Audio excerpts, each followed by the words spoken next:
Everybody's gotta donate something, and then you you pay to buy back what you donate. Donate. So, This is true.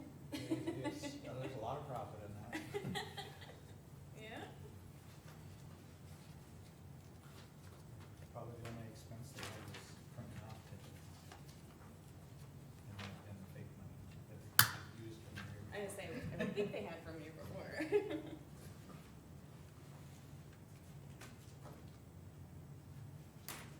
a good display of economics, just what we're. Everybody takes their cut. Yeah. This is true.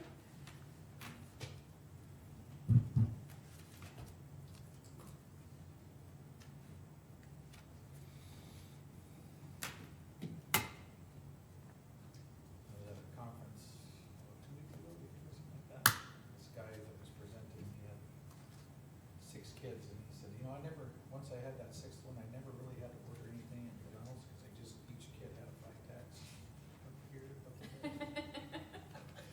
I said, I appreciate you naming your tax after me.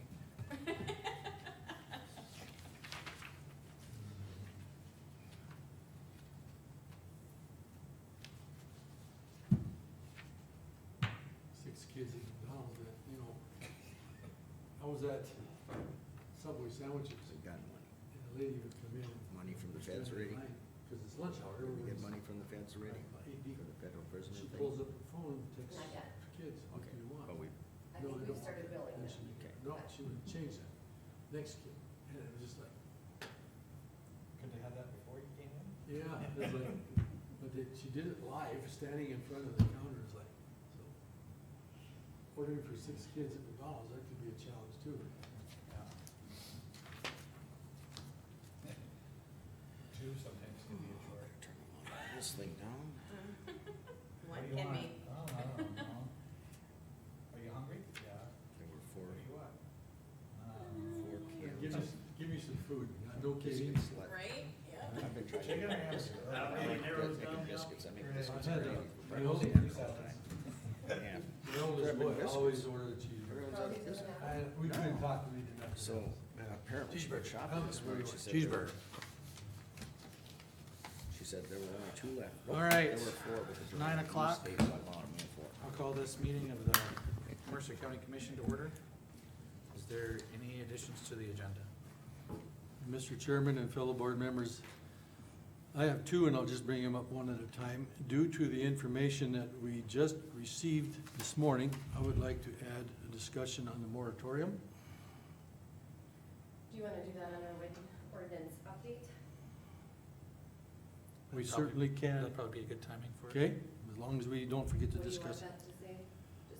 Mo- Just moratorium? Moratorium discussion. And the other, I would like to add, and this is actually it's hard for me to ask because I'm shocked and I'm a little sad, but auditor resignation. Due to the information we just received. Okay. Anybody else? If not, I'll take a motion to approve the agenda as amended. So moved, Mr. Chairman. Motion by Wayne, is there a second? I'll second. Second by Jean, any discussion? Seeing none, Wayne, Aye. Jean, Aye. Marv, Aye. Liza? Aye. I'll vote aye, that motion passes. Minutes of the March 16th meeting? Make a motion to approve as presented. Mr. Go ahead. Motion by Jean, is there a second? I'll second. Second by Liza, any discussion? Mr. Chairman and board members, I would like to amend the motion to accept. There was a topic discussed at the meeting that is not, in my opinion, is not listed.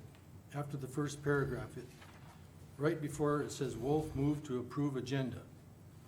The topic discussed was not listed, and I want to add, right before that, Schwer asked to add wind ordinance update to the agenda. That's what the motion was for. Doesn't say what the amendments were, so. Okay. Motion to amend by Marv, to add in that the agenda was amended to add the an ordinance update. Is there a second to that amendment?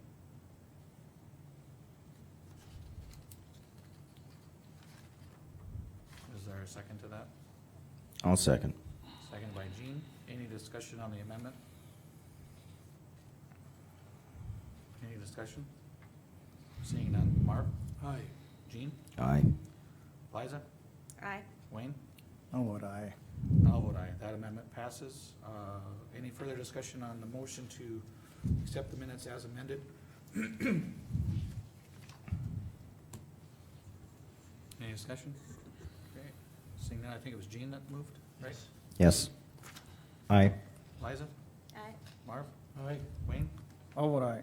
I'll vote aye as well. That motion passes. Review and approve bills.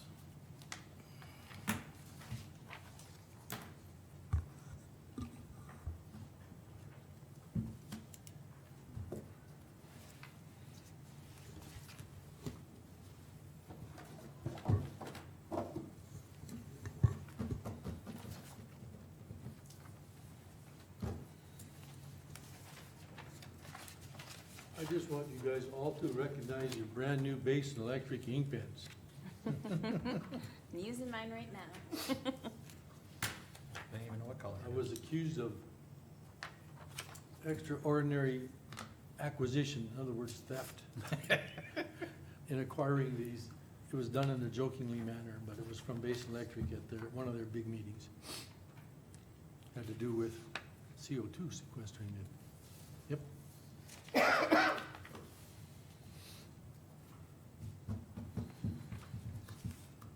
Dan, I didn't bring enough for everybody. If I had one more, I'd do someplace, but I'll get you one. You write good checks up. Otherwise, In fact, I'm gonna check my coat pockets. so there's a trick to it.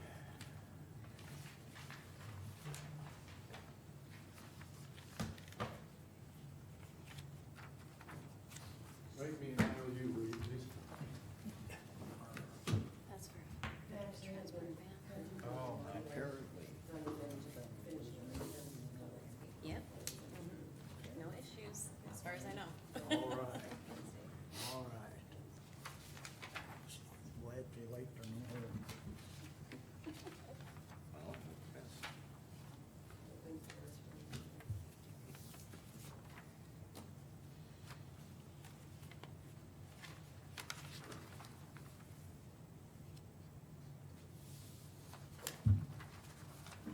I just read that one voucher that said copies and all of a sudden, SNL skit with Rob's Entertainment. Oh, yeah. On the copier.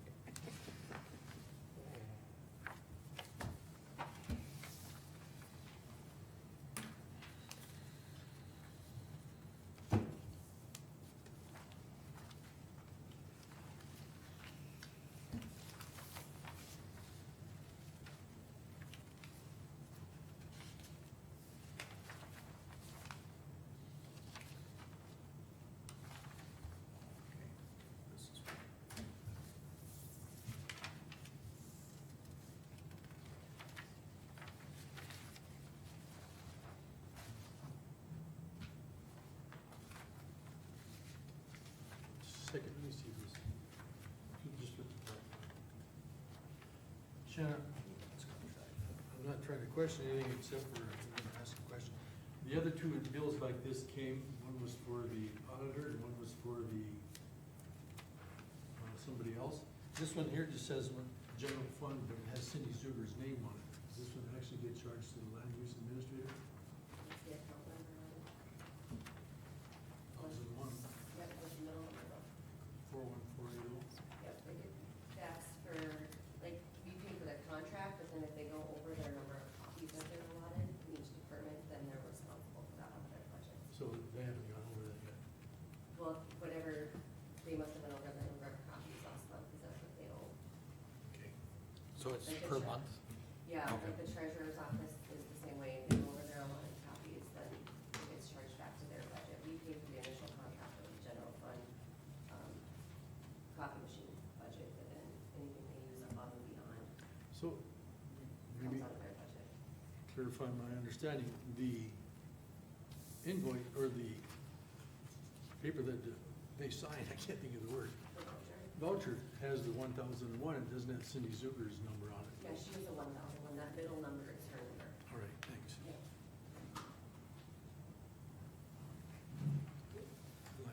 I like to complicate things, not intentionally. A big thick one, huh? Yeah. Oh, shoot. Shucks. Dan, God, Dan. No, Dan? I need some copies made, I just thought of it. Need some copies of, whose budget you gonna affect? A copy thing made me realize that. I'll be right back, the bills are gonna sit, I guess, I'll catch you.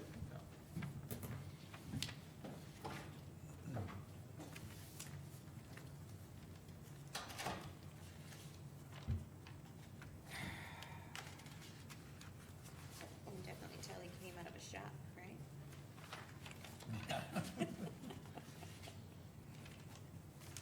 I washed my hands last week. Right? Of course, I've seen office ones pretty dirty too, with coffee stains. True, this is true.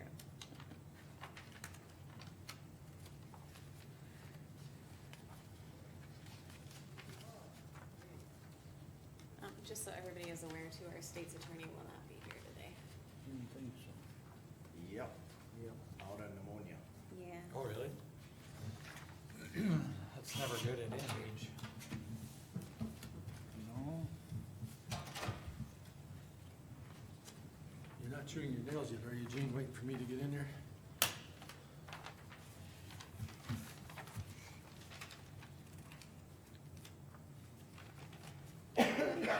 Just whispering sweet nothings under his breath.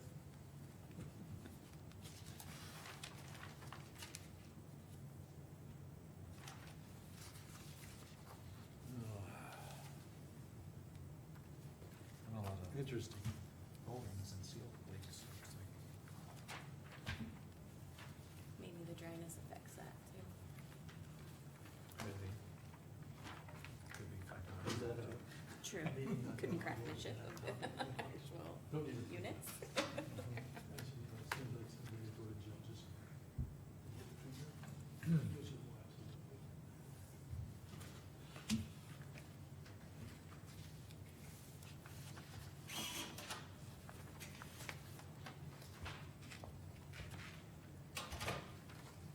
Thank you very much.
They make an 8X shirt.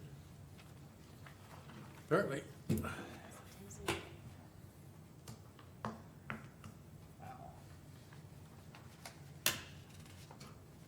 Cause you don't really want it where you don't have something that don't fit.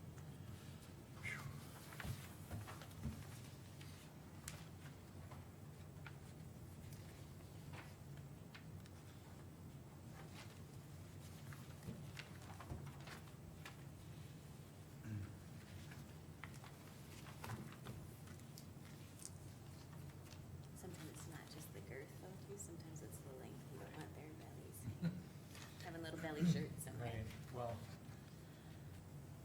the one time I saw a jacket that was a 4X, it was You for a see guy which that was piece of 7 feet equipment tall, this was.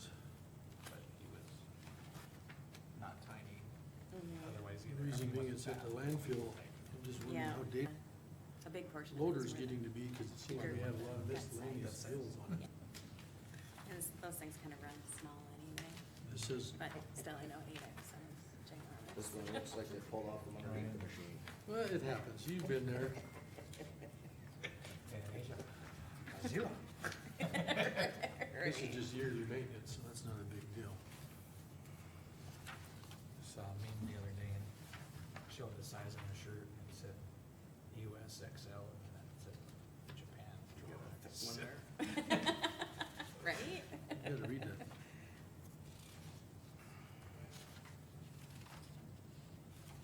What's that? Jail.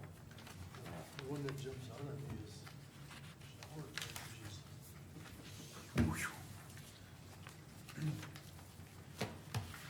Yeah, We you should should be go ahead selling and it. ask. What you- Right? Oh, I'm not going to. I'm gonna ask that he comes in once We a month get and extra updates couple us on cakes process. and Some of that stuff, it's, you know, they gotta have. There's no question. Special things, they can't It's just crazy. be normal. you know? Well, just because I'm in shock doesn't mean it's incorrect, right? Wow. Good job. Same thing.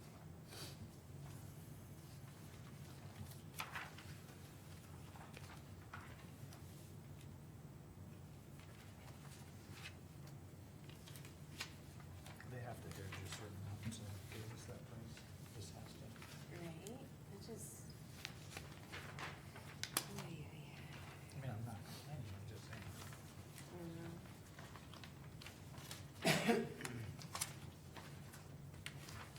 Shower, something about shower.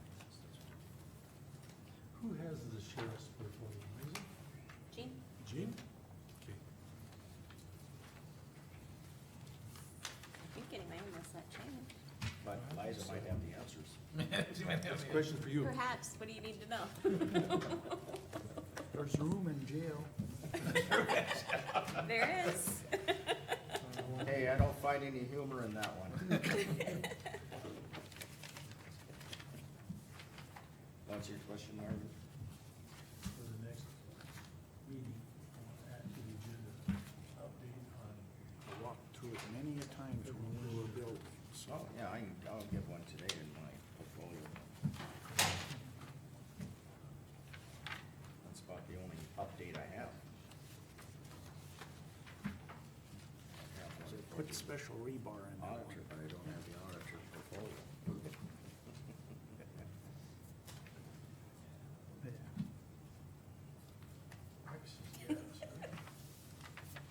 Actually, that portfolio should go with the chairman all the time. That's my opinion. Nice. Whatever. Technical term. Yeah. Mhm. I think John's got a question for you. Oh, yeah, That would be a recommendation of mine, of course. Shanna, were you asking me a question? No, he asked what my portfolio was. Oh, Oh. okay. I'll let her decide that. Me? All of a sudden, there's interest in who has portfolios. Yeah. What you do. Right? Okay. I guess we'll find out soon, won't we? Into the I hope it's multiple choice, they do much better with those.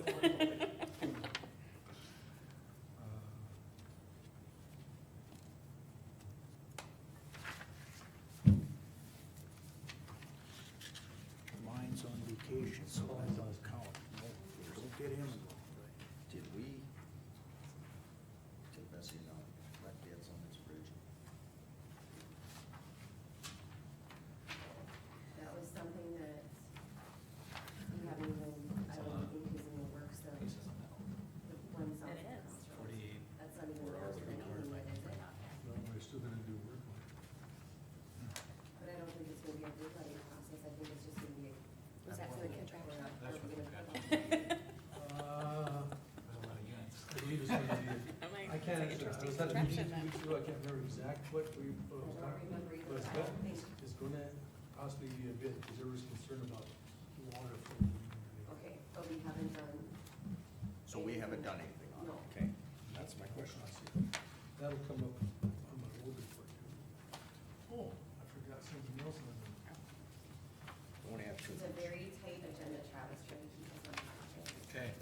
shorten it up. Everybody wanted on, and I'm like, I don't have time, I promise, it'll only be 10 minutes, like, okay, I promise, 10 minutes is all Uh-oh. you're gonna get. We need Fine. an egg. Next. We need the egg Just have a timer. timer, ding. 5 minutes are gone, so. Should we say, I should have brought this up. Building improvement, that can be included. That's good, I ask questions in For short between. term, it's included. Okay. So when we get there. But, And my road report is mostly a handout. Can't do this in the- but it's out of our hands. We didn't hold it. Yeah, hopefully we have time for little fellers. So hopefully we have time for little fellers. Looking at that agenda. You have to And do the it agenda business looks- regardless, right? Yep. That's what we're here for.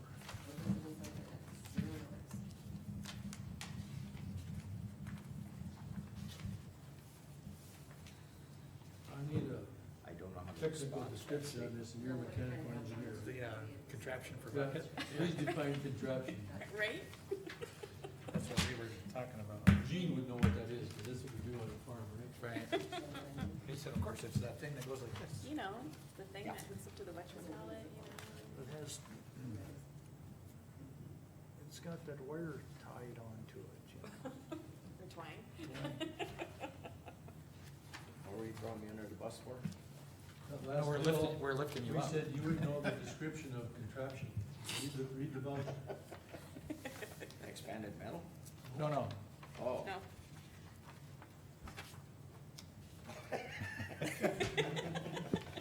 Yep. We definitely, What?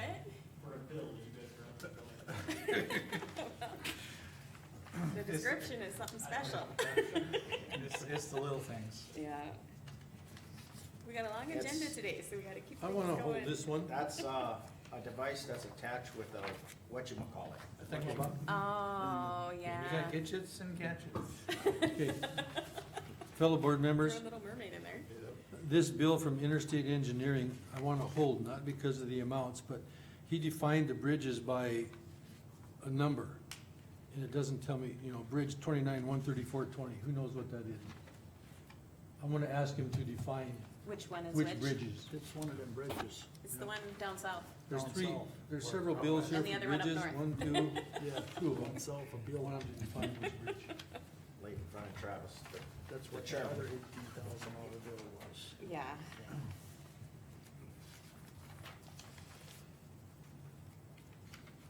I'm not a bridge guy, so I can't even.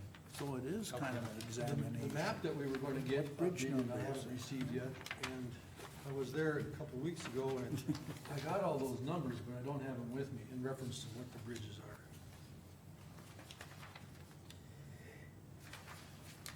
And I'm actually gonna, when he does do that, I'm gonna need a copy of it. If the board is okay, when he gives those descriptions, I wanna pencil it underneath those numbers, is that all right with you if I put that on the bill? Yeah, same problem with it. Okay. I'm sure all they care about is the check. I know Ashley must have some tough crews for that safety group to boot 'em out. That's your job today, boot. Yeah. Yeah, She wears many hats. right? I think she does. Mhm.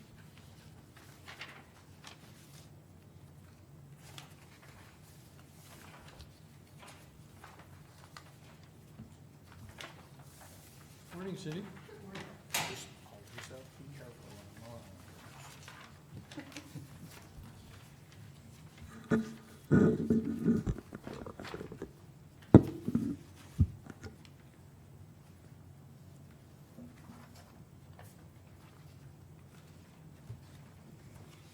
Geez, it took me a long time to read that.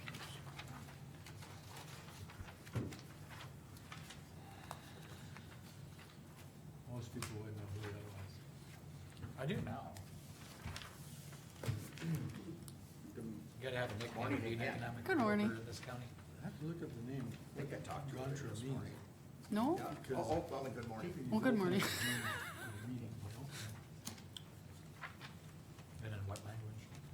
Yep.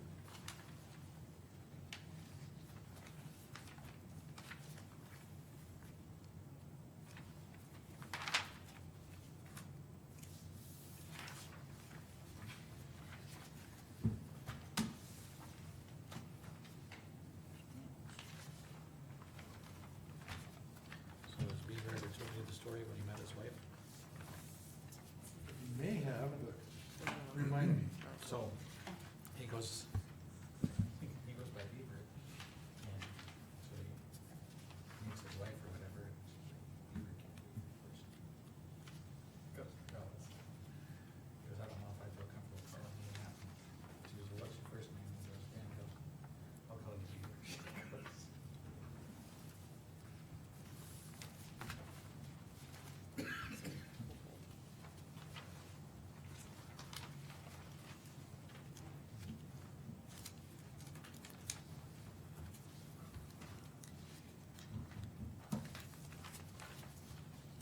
You caught up in a hurry, Gene.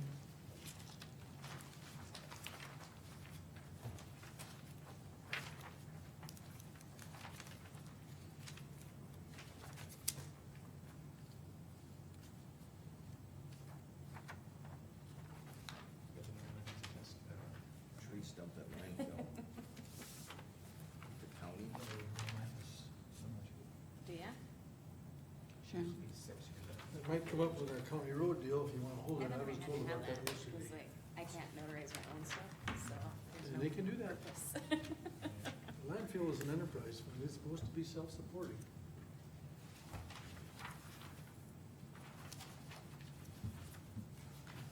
tree stump at landfill.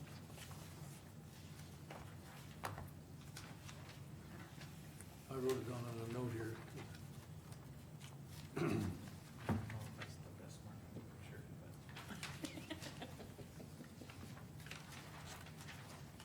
Candid shots are best, right?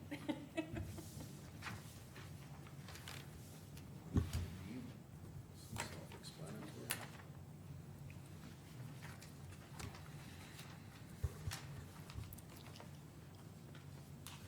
We're done, they say. We're done. Well, that's, yeah. I'm early. That's okay. None of the clocks are the same around here. Scared it would be late. Yeah, I don't ever like to be late either. Okay.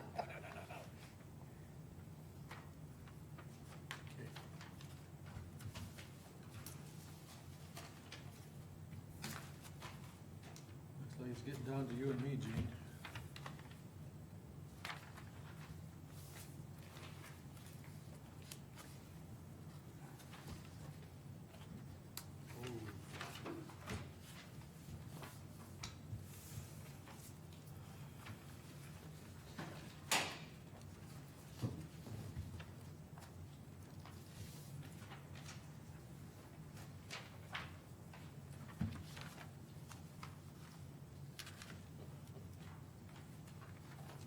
Psych eval.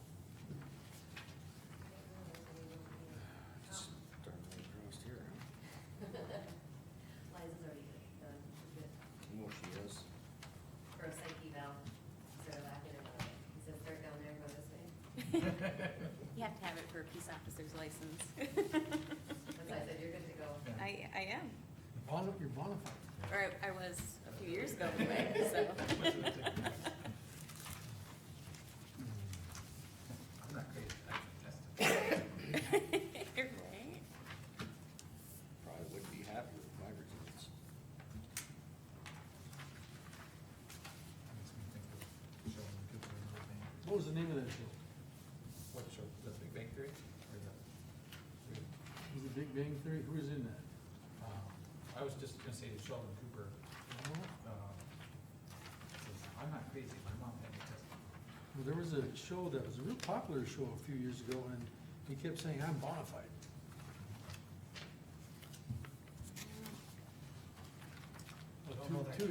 Two jail escapees, and they were down in Florida. They were running around. Brother, we're out now? Yeah, brother, we're out though. Are you bona fide? I'm bona fide. I've been saved. Then she had a boyfriend. Is he bona fide? Brother, we're out though. That was a cute show. I think that was more than a few years ago too. Wow. It's relative depending how old you are. Yeah.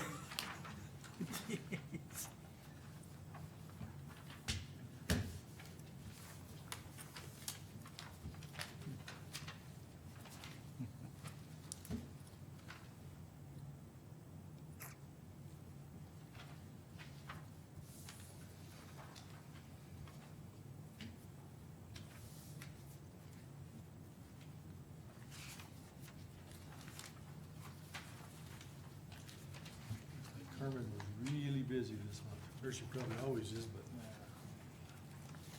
She's working on that housing mitigation plan, so she had to look all those. Yeah. And then plus we had LUC in there, so she had a lot going on. You want me to have a meeting in March? Huh? You want me to have a meeting in March? Probably, I don't know. That's February. Yep, cause I was on vacation. Shanna, can you help me with this one here, please? It's from Buster for Ritterath Real Estate. This is right for his office. Oh.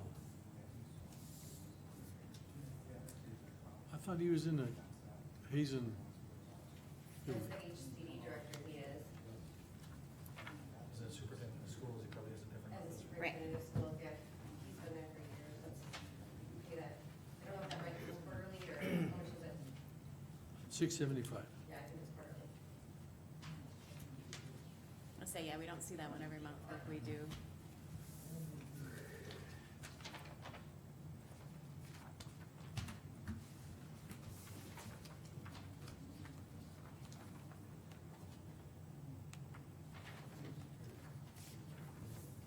So they must have different school, there's no mileage? Yeah.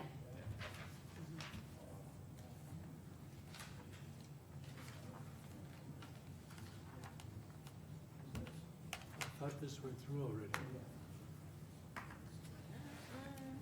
On someone else. I thought Leonard Teskey's name was on that notary.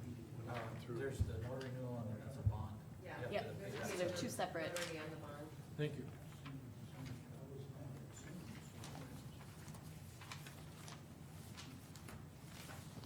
This is a nice board over here.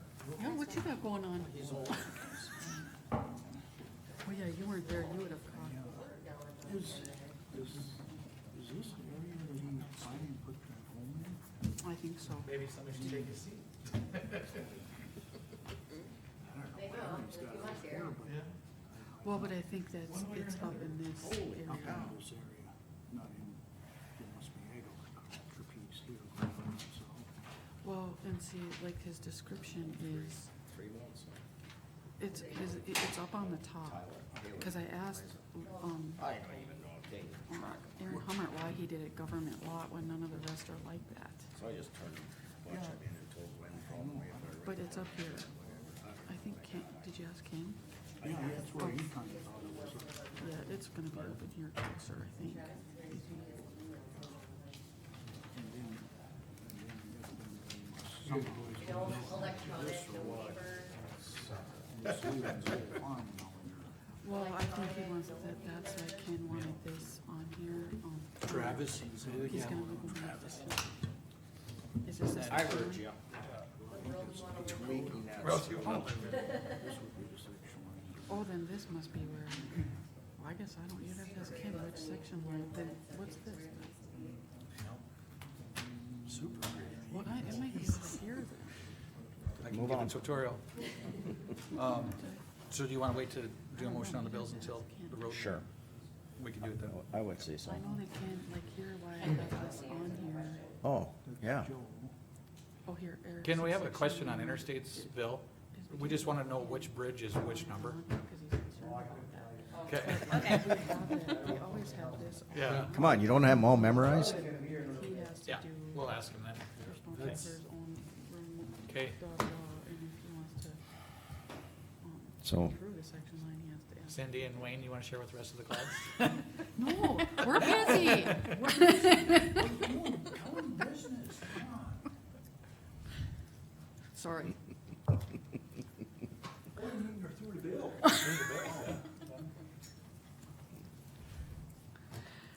Well, he skipped a meeting and now he doesn't know where the house is. Yeah. All right, Okay. what do you got for us, Cindy? Zoning case 220301 is a, application for a non-farm residence from Tanner Erickson. And it is a tract A located within government lot 1 of section 4, township 142, range 88 of the 5th principal meridian, Mercer County, North Dakota. Planning and zoning did recommend it for approval March 17th. with the remarks of the present and future owners are responsible for snow removal and maintenance of private roads and approaches. Septic system must meet Custer Health District standards and provide school bus turnaround if needed.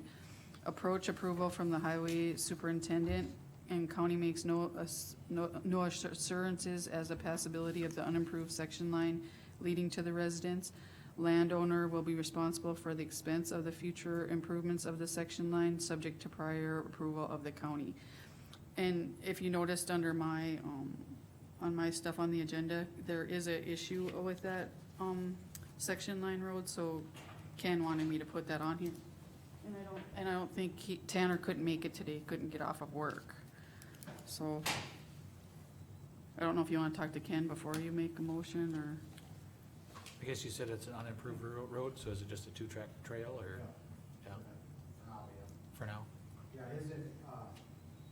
his intentions are to, put it, have Greg Pearl build it, but he's looking at a 20-foot width of the road, and then gravel going in there.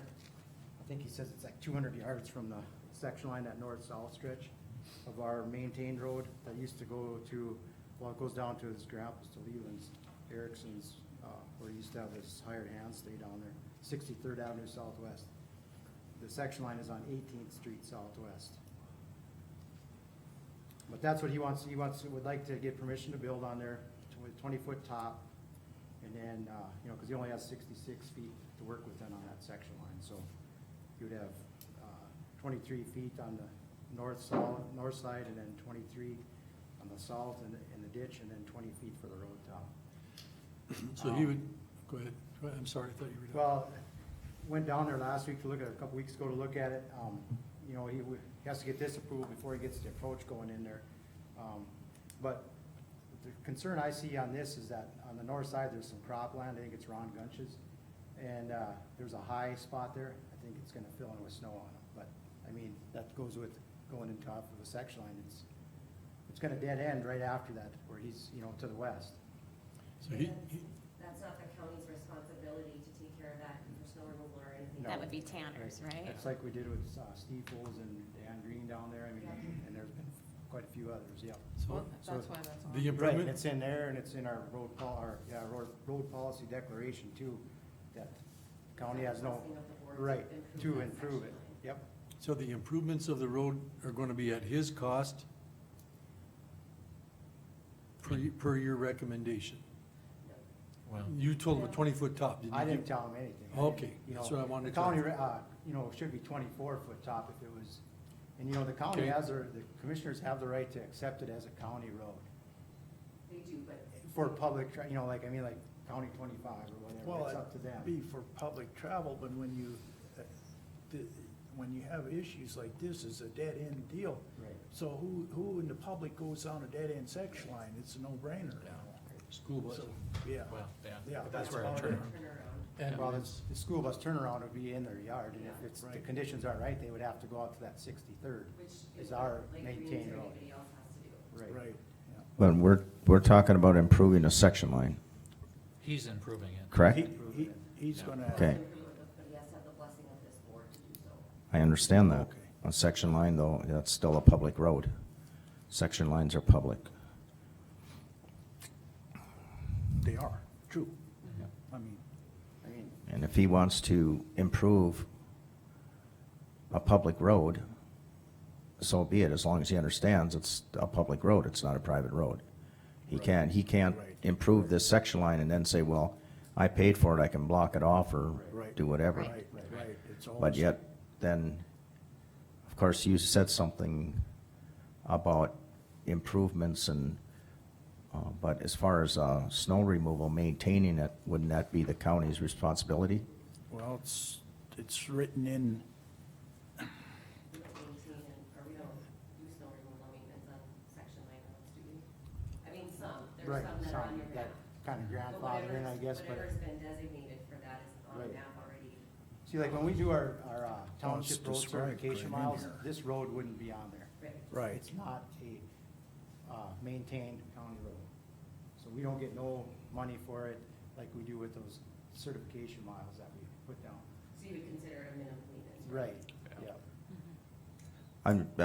I guess, I don't know what went on in the past, and it just confuses me a little bit, because let's say that a year from now, or another quarter mile down the road, an entity does something, and another quarter mile and a mile down the road, and pretty soon we've got a lot of traffic going down this road. Isn't that a county road?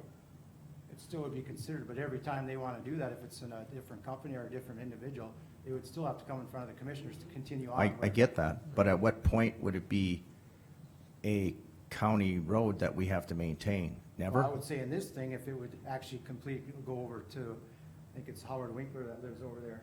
I mean, if it would go completely through there and it was a county-built road, well then, But you the would county probably has put, to build that road, and you'd have to designate it as a county road, like right now, Right. this isn't designated Right. as a county road. it's just to get to his place. He's using the section line to get to his. But Shannon, it place. could be designated as a county road if it's, If this board chose to Right. do so. Yes.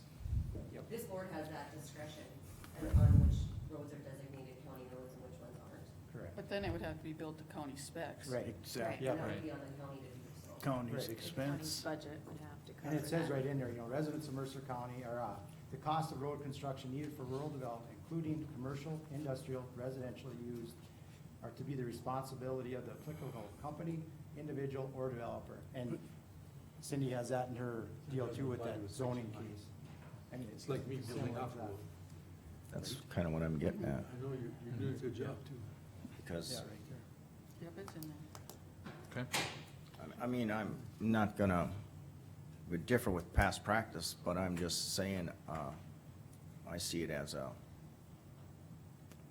differentiating, it could come up in the future, but, if he's willing to pay for it and maintain it for now, I guess. Okay, is there a motion to accept the conditional use permit? I think your motion should also include, Yep.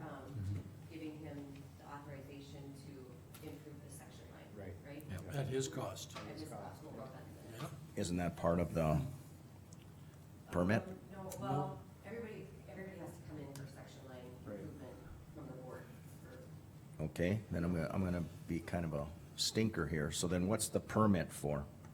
For the non-farm residents. Okay.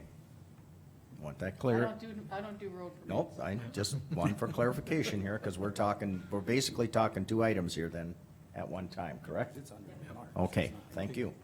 I'm ready for a motion. All right, Ted's right there. Mr. Chairman and board members, I make a motion that we approve 22-0303 Oh, one. with 01. the contingency that the owner is responsible for the road repairs on that section line It, at his cost.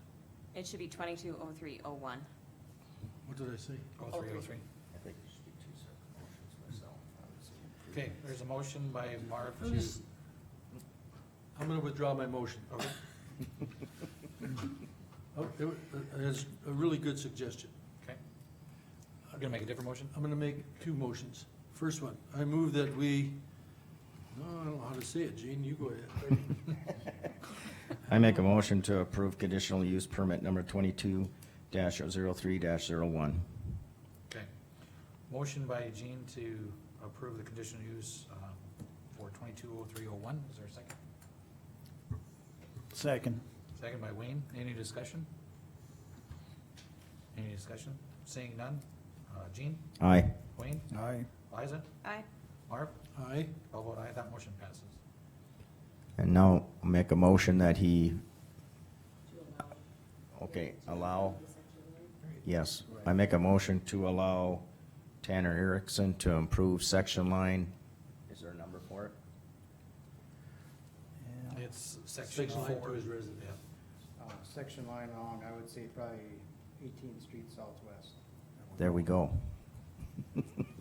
Okay. 63rd Motion Avenue. by Gene to allow Tanner Erickson to improve the section line road. Is there a second? It isn't- At his own cost?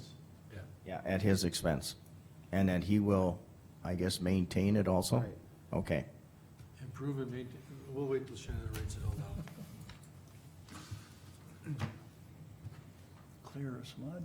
Oh, As soon as you get it written down, can you read back my motion, please? Yep, to allow Tanner Erickson to improve section line on 18th Street Southwest at second that. That motion has been properly moved and seconded. Any discussion? Any discussion? Seeing none. Jean? Aye. Marv? Aye. Liza? Aye. Wayne? Aye. I'll vote aye. That motion passes. Okay, Okay, next. 220302 is a non-farm residence application, a conditional use application from Joe Swenson. For a non-farm residence, it's tract B, located within the southwest quarter of section 25, township 143, range 88 of the 5th Principal Meridian, Mercer County, North Dakota.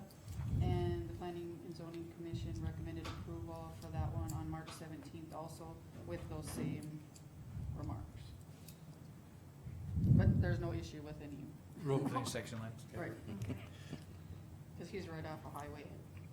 question, is he responsible for his approach off the highway, or is there one there? Remember, he had to get No, I permission don't. from the DOT for that one, because he's on the highway. So he has that?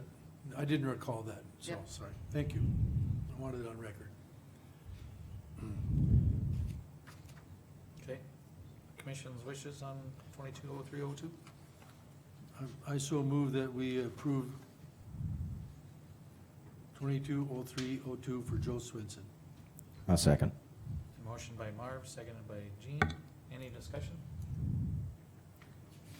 Any discussion? Seeing none. Marv? Aye. Jean? Aye. Liza? Aye. Wayne? I'll vote aye. I'll vote aye. That motion passes. I had put on building permits. Thank you, Cindy. On here. I don't know if Cindy, if you wanna stick around, but it's just I didn't want to stick around, a quick, okay. but not up there. Just based on the last meeting, I didn't know if the board wanted to pursue, going down the road of doing building permits. I've talked to a couple, people that do building permits, and, it could be as easy as adopting the state's, building code, but then along with that comes, having somebody do the inspection and, you know, having those permits go through, department for approval, but, I didn't know if that was something we wanted to pursue, since we've had, cases of incidents where, buildings or structures have been put too close to or setbacks and things like that. Hoping to try to alleviate that in the future. So, I think I've had quite a few community members reach out to me in regards to this, and they have some concerns about this. So if it is something that we would want to do, I think we should open up to the public to bring in their concerns on it. okay. Yeah, I'm not looking for any authorization now, I'm just bringing it up for something to think about. No, I agree. I think we need to consider this definitely, and probably sooner than later, based on current history. Mr. Chairman? Yep. Currently, Jen, for every sale that we have, she sends out a questionnaire to find out, for our sales ratio. And so in the meantime, before you until you guys make your decision, I think what we're gonna do is reword this and put on the county website with the ordinance to let people know that there are setbacks that they need to follow, just at least maybe help out a little bit. Right. Mm-hmm. We'll do that. Notification's one thing, I mean, enforcement and Right. But at policies least, another, but- we can say we're trying to tell people that, Right. if they wanna say. So, I guess that's a topic for another time, and I don't know, would that go through planning and zoning first? Possibly, or would it just come from here? I don't think so, 'cause I No. would say that it would have to be a position that this board's gonna have to approve, Right. you know, Right, and it's 'cause gonna it's- be, if you decide you wanna do building permits, you're gonna have to Figure- put that in a job description, and then that person that you hire would be responsible to get everything together for it. I think to put that on there as, on the document to give to somebody else, that's a change to our ordinance, and the ordinance would have to go to planning and No, zoning. this is just for our office for sales information, it's not nothing to do with planning and zoning. All right, thank you. We need it for our tax department stuff. Yeah, All right, okay. Just brief discussion on it, and Well, and Unless and you have then the other part, Travis, the guy would wanna know, is this a full-time deal or a part-time position? I don't know how busy this is, these are all things that we would have to decipher. right, Yeah, there would, I think a lot of specifics would need to be hammered out in Right. regards to, is it just What what is, type of buildings, what area, you know, it's gonna What's your be a job? huge undertaking, I think. Right. yeah, And before we expended any time and effort, wanted to know if it was something that would even be pursuable, you know, so that's why I brought it up. right. Not for action, just for, Right. Mm-hmm. is it worth our time and effort to go forward, so, Well, we have to do something at some point. okay. So, no action item, just bring it up for brief discussion. Sure. Got about a minute, just sign that. See Craig? Oh, yeah, there he is.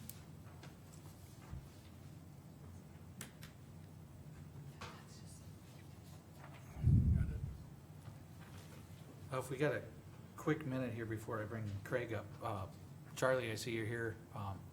Marv had a question. Do you know which bridge number is which bridge? The re- For The the reason, projects, the reason yeah. I asked, we have an invoice here for Bridge 20, 29-134-20. I wanna know what bridge that is. That's the one south of the crossroads of southeast of Hazen. The one that We had to close it shut off. down right now?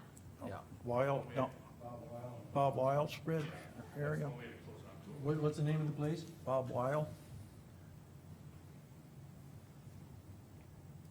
The other one was 29-102-12. That's John Shields Bridge. Thank you. Yes. The numbers are good and they're accurate, but we didn't know what they stood for. Sure. Yep. And I'm just penciling those descriptions on this invoice, just for our records. Pardon, I didn't catch that. I He's just am- writing it on the voucher, so we know. Okay. Yep. So are we good with that then? Yeah, Absolutely. I'll take So- a motion to approve the bills then. I make a motion to approve bills as presented. Okay. I'll second. Motion by Jean, and second by Liza to approve the bills as presented. Any discussion? Any discussion? Seeing none? Jean? Aye. Liza? Aye. Wayne? Aye. Marv? Aye. And I'll vote aye. That motion is approved. Okay, Craig?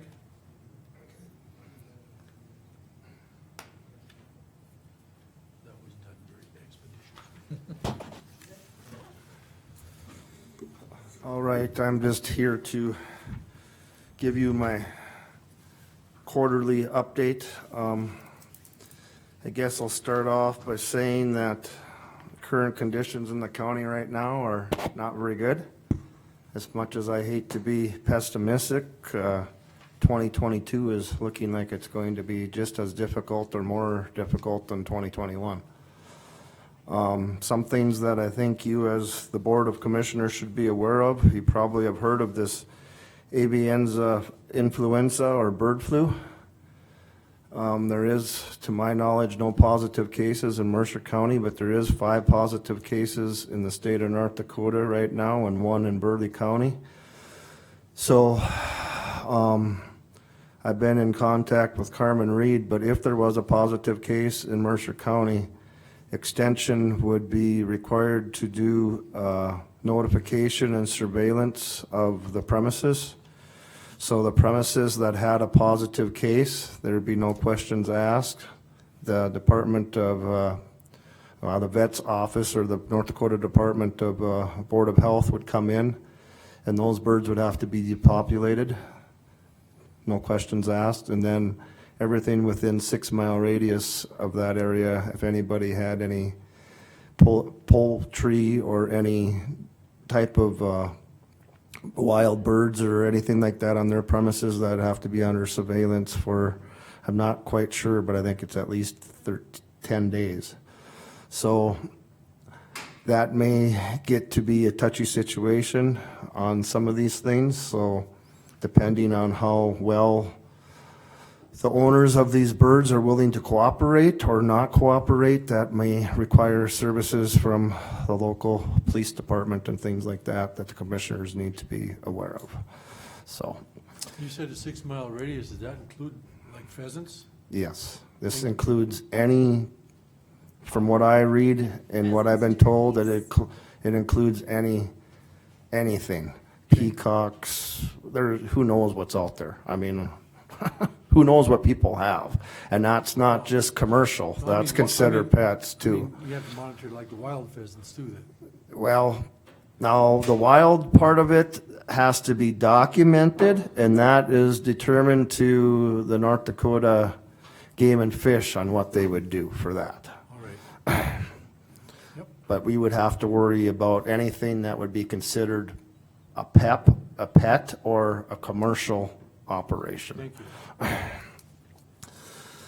So that's just something to be aware of. Obviously, next thing that I'll report on is the drought conditions in the county. It's still extremely dry out there.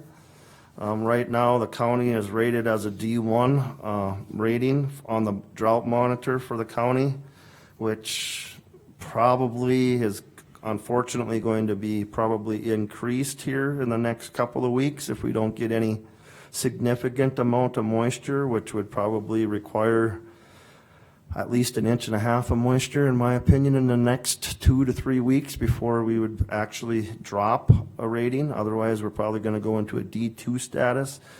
If we go into a D2 status, then that, if we stay in a D2 status for, I think it's about a month period of time, then we automatically become eligible county for drought assistance payments, I believe. I'm going off the top of my head, but in other words, we are kind of in a dire situation.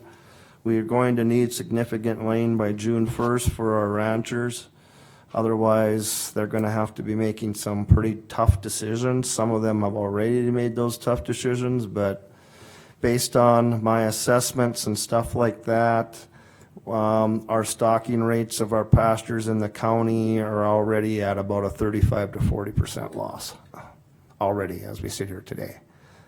So the only option these guys are going to have is to find alternative feed sources, which are very limited and very costly, or they're going to have to sell off a good percentage of their herd. I'm kind of a bearer of bad news today, but I just need to tell you what's happening so far. A lot of guys are starting to calving, and there is a lot of wrecks occurring. I am working on 4 cases right now, and none of them are related. There is a lot of stillborn calves occurring. There's a lot of premature calving occurring, and there is a lot of death loss occurring in cattle that aren't even bred in yearlings. Got a case of yearlings that have died. And there's just a lot of things going on with not a whole lot of answers to be found. So we're dealing with that. There's a lot higher death loss occurring so far with calving losses in the county. On the crop side of things, I would imagine guys are probably going to start planting here if the weather holds any time within the next 10 days. Conditions in the top inch or two of the soil moisture, there's a little bit of moisture in the top inch or two, but once you get down below 4 inches or so, in most cases in the county, there's absolutely nothing.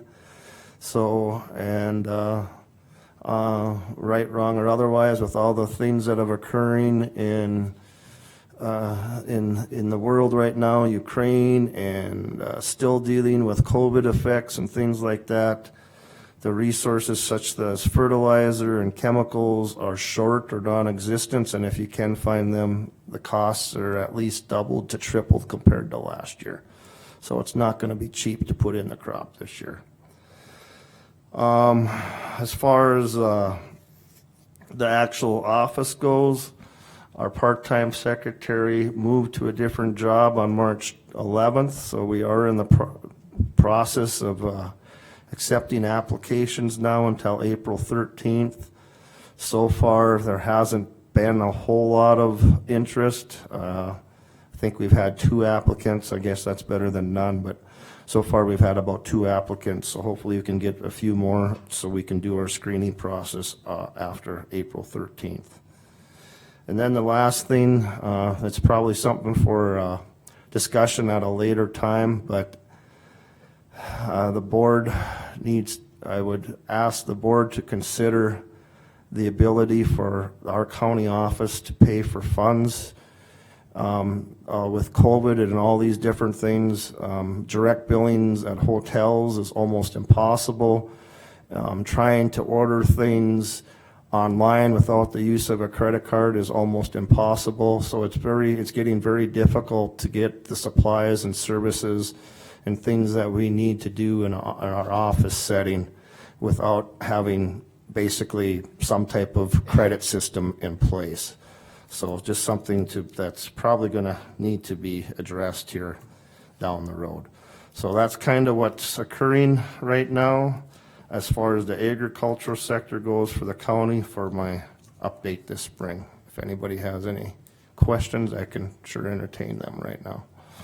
For the avian influenza, you still haven't made a decision in regards to the poultry show for the fair, correct, yet, or has? No, the way the Board of Animal Health has put mandates and, there's a whole list of mandates that the Board of Animal Health, which is under basically the direction of the state vet. And basically, no movement is allowed right now. You can't have any commercial sales. I guess if you have chickens that are laying eggs and stuff like that, you can still do sales to individuals that way. But if you're doing home butchering, I guess that's still allowed. But you're not supposed to be able to purchase any chickens from out of state. I use chickens as an example, but this would be any type of poultry, turkeys, geese, ducks, anything like that. You're not allowed to purchase any of them from out of state. And basically, you're not supposed to do any off-site transportation unless it's, basically having to bring it to a vet or something like that. So, yeah. And now all those rules are in effect until June 1st. To my knowledge, it's June 1st. At June 1st, the Board of Animal Health is going to have another meeting to assess where we're at, and then we'll see what type of mandates and things are put on after June 1st. So right now, as far as kids showing at the fair, that's on hold. I'll make that decision after June 1st once I get more direction from the state vet office. Okay, we need to have a motion to close the bid letting for our 22 bids. I make that motion. Motion by Jean. Is I'll there a second. Second by Liza. Any discussion? Seeing none? Jean? Aye. Liza? Aye. Wayne? I'll vote aye. Marv? Aye. I'll vote aye. That motion passes. Anything else for Craig? Okay, thank you. Thanks, Craig. Thanks, Craig.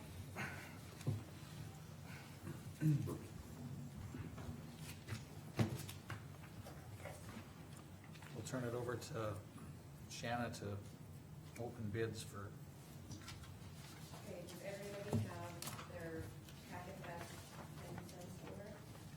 Talking about this? yep. Got a packet.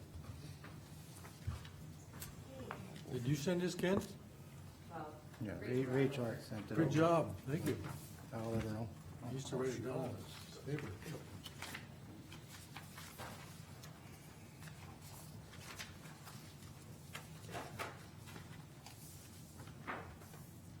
Holy smokes, why do they even have to write the names down? the state's attorney is on here, review, send any bid bonds, I'm not sure if they're ready, but Yeah. this will all have to be reviewed by Todd when he's back in. Yeah. So we'll accept them now and then we'll approve them at a different meeting. Yep, so the first category is propane fuel. And I have it here, the farmer's green oil of fuel.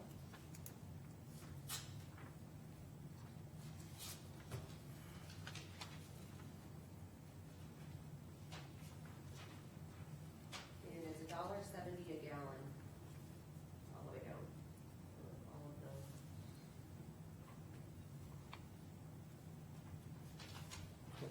Chicken scratches. Don't get the food. And the next one.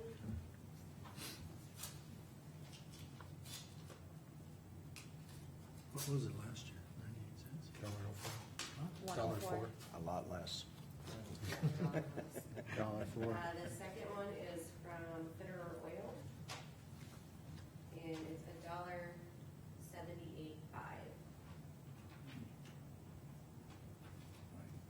$1.785. That's all I have for propane.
So the feral gas is just propane?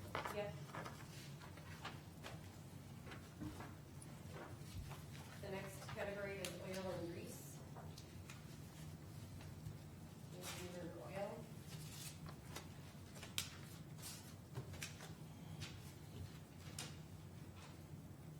And I don't, how do I read this? Does it tell you down the bottom there? Do you want just the total? Yeah. The total for the oil and grease from River Oil is $13,680. $13,680.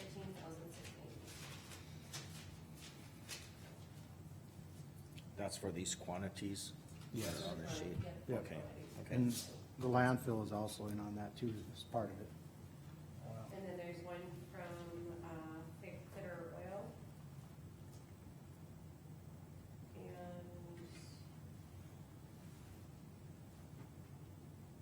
And they only have a bid written on the diesel exhaust fluid. Okay. So they have that 54, 55 gallon drums at $2.60. Okay. They didn't bid it. Say that again, $2 and what? 60 cents. Per gallon, I imagine. I don't know what it is. I would, That's, yeah, that'd probably be per gallon, Jeff. Certainly can't be, It can't be a drum. And then that's it for oil and grease. so I'm gonna write down 264 per gallon. There's no way it could be 264 No. for a 55 gallon. Just 260, Yeah. 260. 260? Yep. That would be a drum then. No, $2.60. We think per gallon. Okay, next category, common excavation.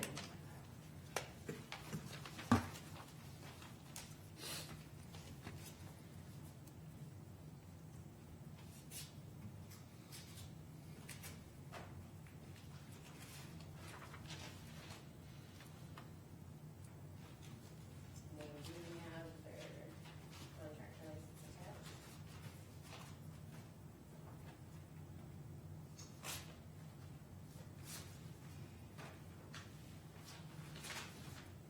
This one is from, Sundry Sand and Gravel. What was- From who? Sundry. Fun? Sundre.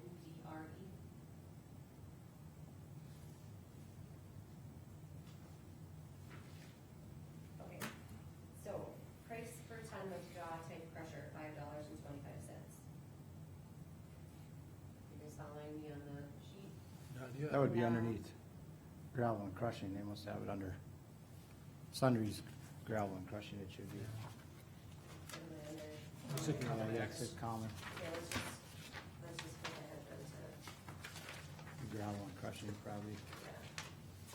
Okay, open it. What be common, huh?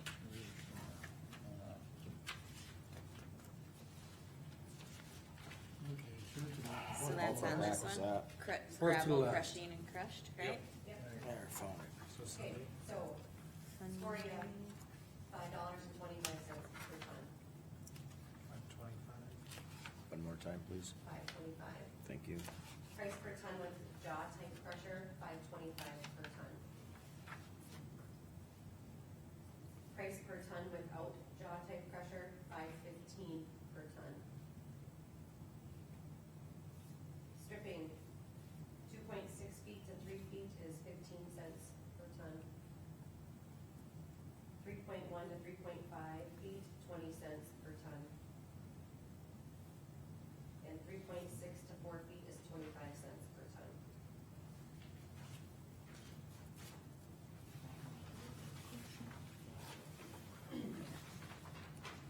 Okay, next one under, gravel crushing is Gravel Products, Inc. out of Minot. Can you say that name again, please? Gravel Products. Okay, thank you.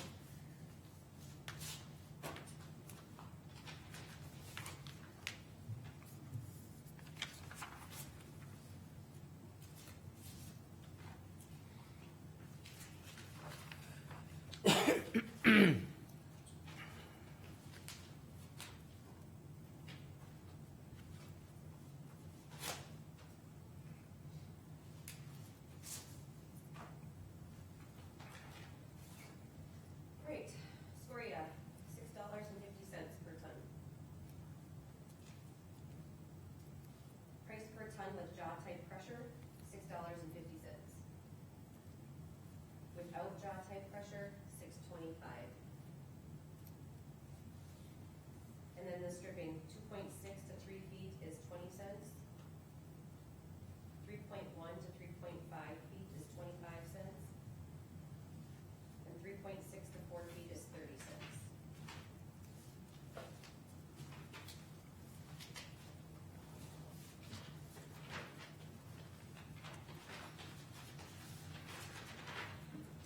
And that concludes the bids for gravel crushing. Okay, let's go back to common excavation.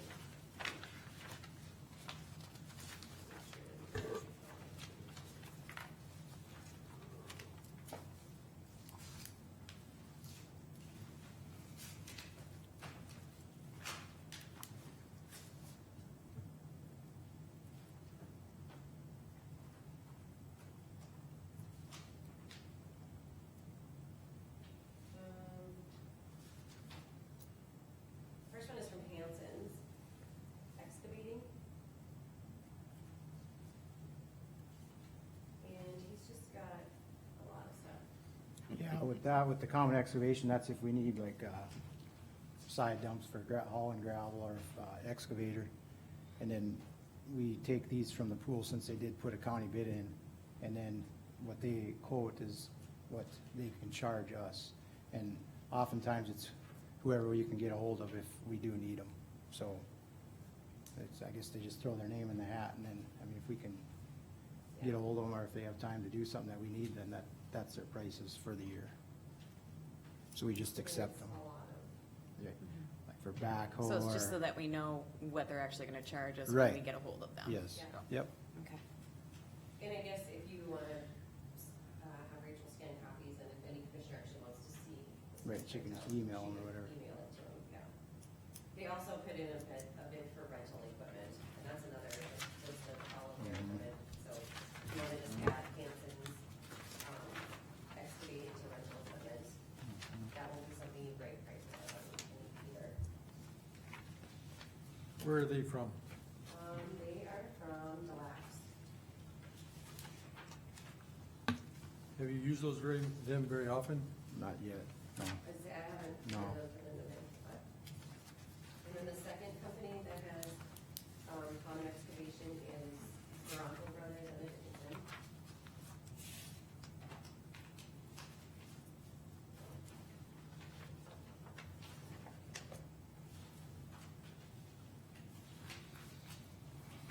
Under common excavation, Yep. that may be the same, huh? Yeah.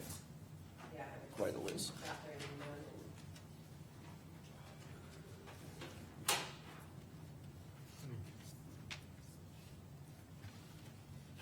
and it's pretty small compared to the other one. They have, based on $3 per gallon fuel price, and then with support equipment, it's $2.85 a cubic yard, and without support equipment, it's $1.80 a cubic yard. Okay. Does not include topsoil.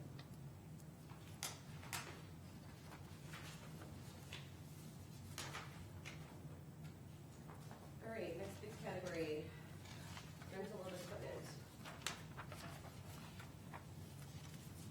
First one is Bronco out of Dickinson.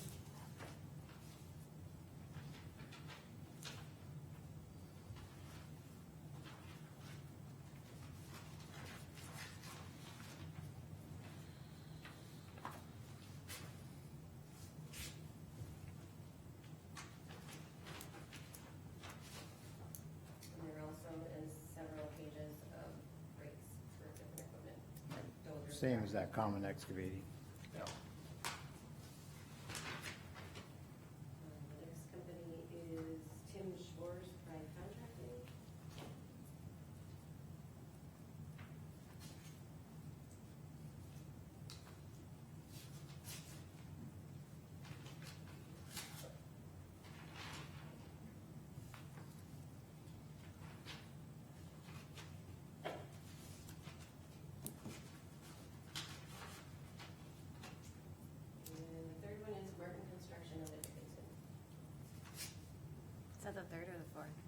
third. Well, they'd be actually the fourth, because Hamilton's was first. Okay, right. Oh, they So had- Martin, you okay. said, right? Yep. Yep. Yep.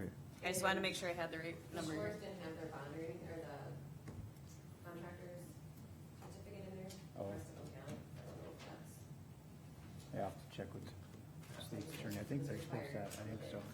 I thought he was dissolving his company. That's what I thought too. Yeah, I thought that Well, I think he's still got a, Was I think he sold out his concrete. He still stuff. has I think some he's got a equipment. loader and a truck yet or something. Ah, So as these needs arise, can we get these people that have submitted that they're willing to be participants? If they're not available, do you go to somebody else? Can you? Someone on the list, yep. Okay. Or whoever after this. Right. Okay, this one looks good, Martin Construction. Alright, next category, tires and accessories.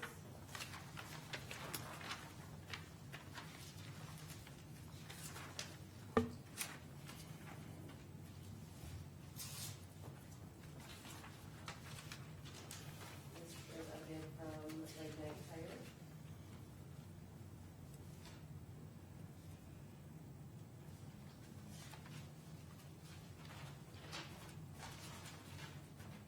And next one is from Northwest Tire.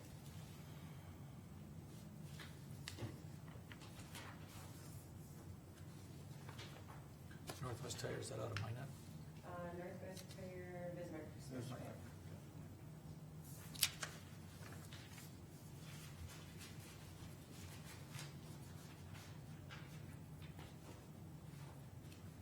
Great. We did your double crushing. Culverts. One bid, two more bid. Look, we gotta find her, boss. That'd be the CMP installation? Where's that? Is there nothing in it? Is that underneath corrugated pipe, metal pipe? Okay. Yep. Yeah, Already has two bids, yep. that'd be my guess. Okay. They have all their prices in here, they did put a disclaimer at the bottom of their page that says due to the vitality of the steel market, True North Steel reserves the right to reassess their pricing after 6 months, which is 7/1/22. And that company is who? True North Steel, Okay. Out of, Fargo.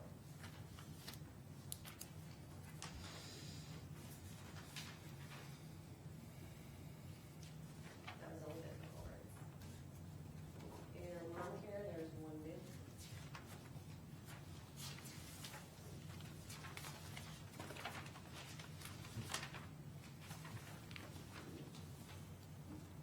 And that is from S&M Lawn Service out of Center.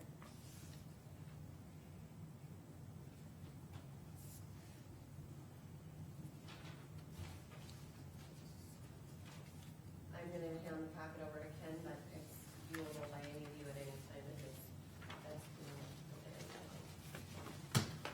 So I think today we just need a motion to, give Ken some time to review them, and then come back to a word at the next meeting. Right. would we need to just accept all the bids? No, I No, don't. we don't wanna accept. No, we don't wanna accept Oh, we anything don't yet wanna until accept they're them? reviewed. And that, okay. We just wanna give Ken some time to review them, And and then they- of course, if you wanna have Todd Right. look over. Long ones, yeah. Yep. yeah. I thought you accepted them next to you all were. No, if we No. accept them all, then we have to keep them all. Yeah. Which I think is what, April I'm 20th? confused, Shanna. I'm sorry I have to ask the confused questions. The way I asked the question before, if one wasn't available, then we would go to the next one or next one. If none of those on the list, to get what we wanted, then we could go to another person, right? No, once Ken will write his recommendation letter to the board, and normally it does consist of, say there was 4 companies for rental equipment, he'll ask the board to. To accept them all. Accept all 4 bids, so he Right. has those 4 to That's- choose from. Thank you. But we don't wanna accept anything today, because No. there might be some things that aren't, that he has to check out, make sure all the numbers work out and things like that, before you accept anything. That's what, you're right. So I would just make a motion to. Table it to the Ken next- to review. Yep, allow Ken to review, and the state's attorney review. Right. And then come back at the next meeting. So we'll postpone it until, Right. April 20th, I think is the next Yeah, one. 10 a.m. Yeah. I'll also move that we have Ken and the state's attorney review the bids and come back with recommendation to the Board of County Commissioners at when? April 20th. April 20th? Okay, 10 o'clock. 10 o'clock. Okay, motion by Wayne, is there a second? I'll second. Second by Liza, any discussion? Seeing none, Wayne, Aye. Liza, Aye. Marv, Aye. Gene, Aye. I'll vote aye, that motion passes. What do you got next up, Ken? We got, I think it was the last meeting, Charlie had brought up about the culvert lining on County 37, which is a 36-inch RCP, which is concrete, reinforced concrete pipe.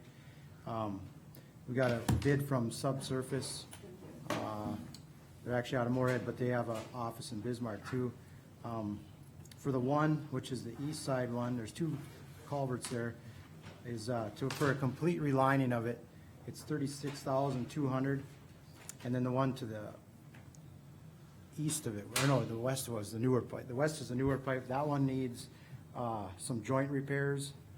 And then with tie bars, tie them together, and then they'll do a joint repair with that same plastic that they used on that complete lining.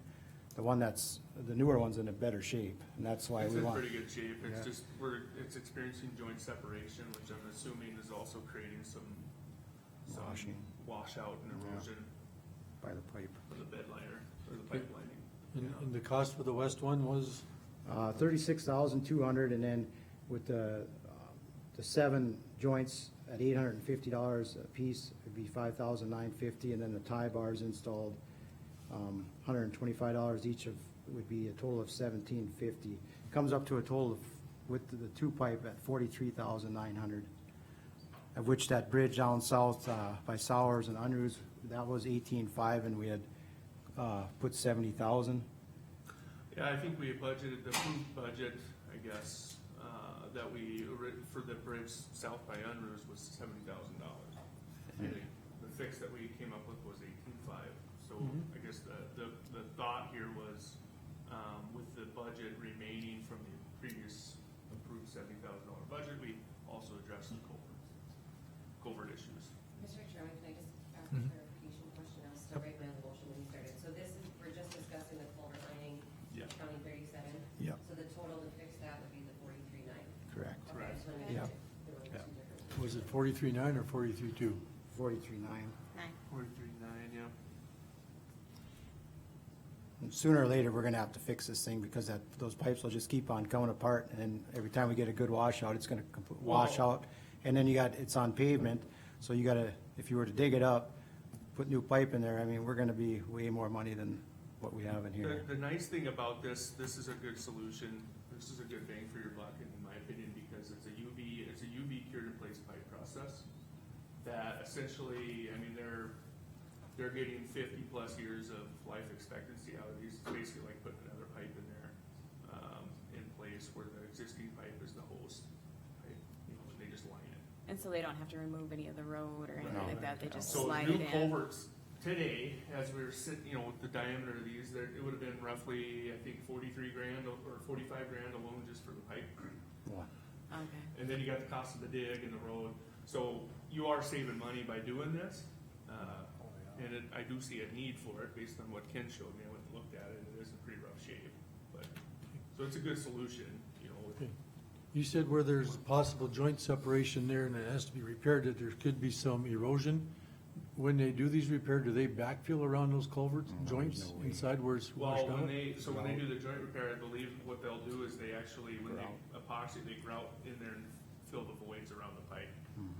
On the, so there's a gap in them right now, like you can see, so they actually fill that void and then they seal up the joint. But okay, is there any erosion of the soil or dirt that's around the culvert? That's the concern, yeah, Is there, so how do they backfill that? with grout, they'll fill it in, they'll actually inject it and fill it in. So it fills the void behind and, Right. and the, Correct. That void could be quite large though, couldn't it? Well, it's Hopefully certainly not. possible, That's you'd what- hope not, but- I mean, the invert is remaining relatively true through the pipe, so we're guessing they're not substantial at this point in time, but if we don't do something about it, Right. they're just gonna get worse and worse, so, Right. Yeah, it's gonna, right. right. okay, So they're basically looking for approval from the board to Utilize that utilize that monies, remaining budgeted money. right, To to, fix the to culverts. fix the to do the culvert lining on Right. County 37, Yes. correct? Correct. Correct.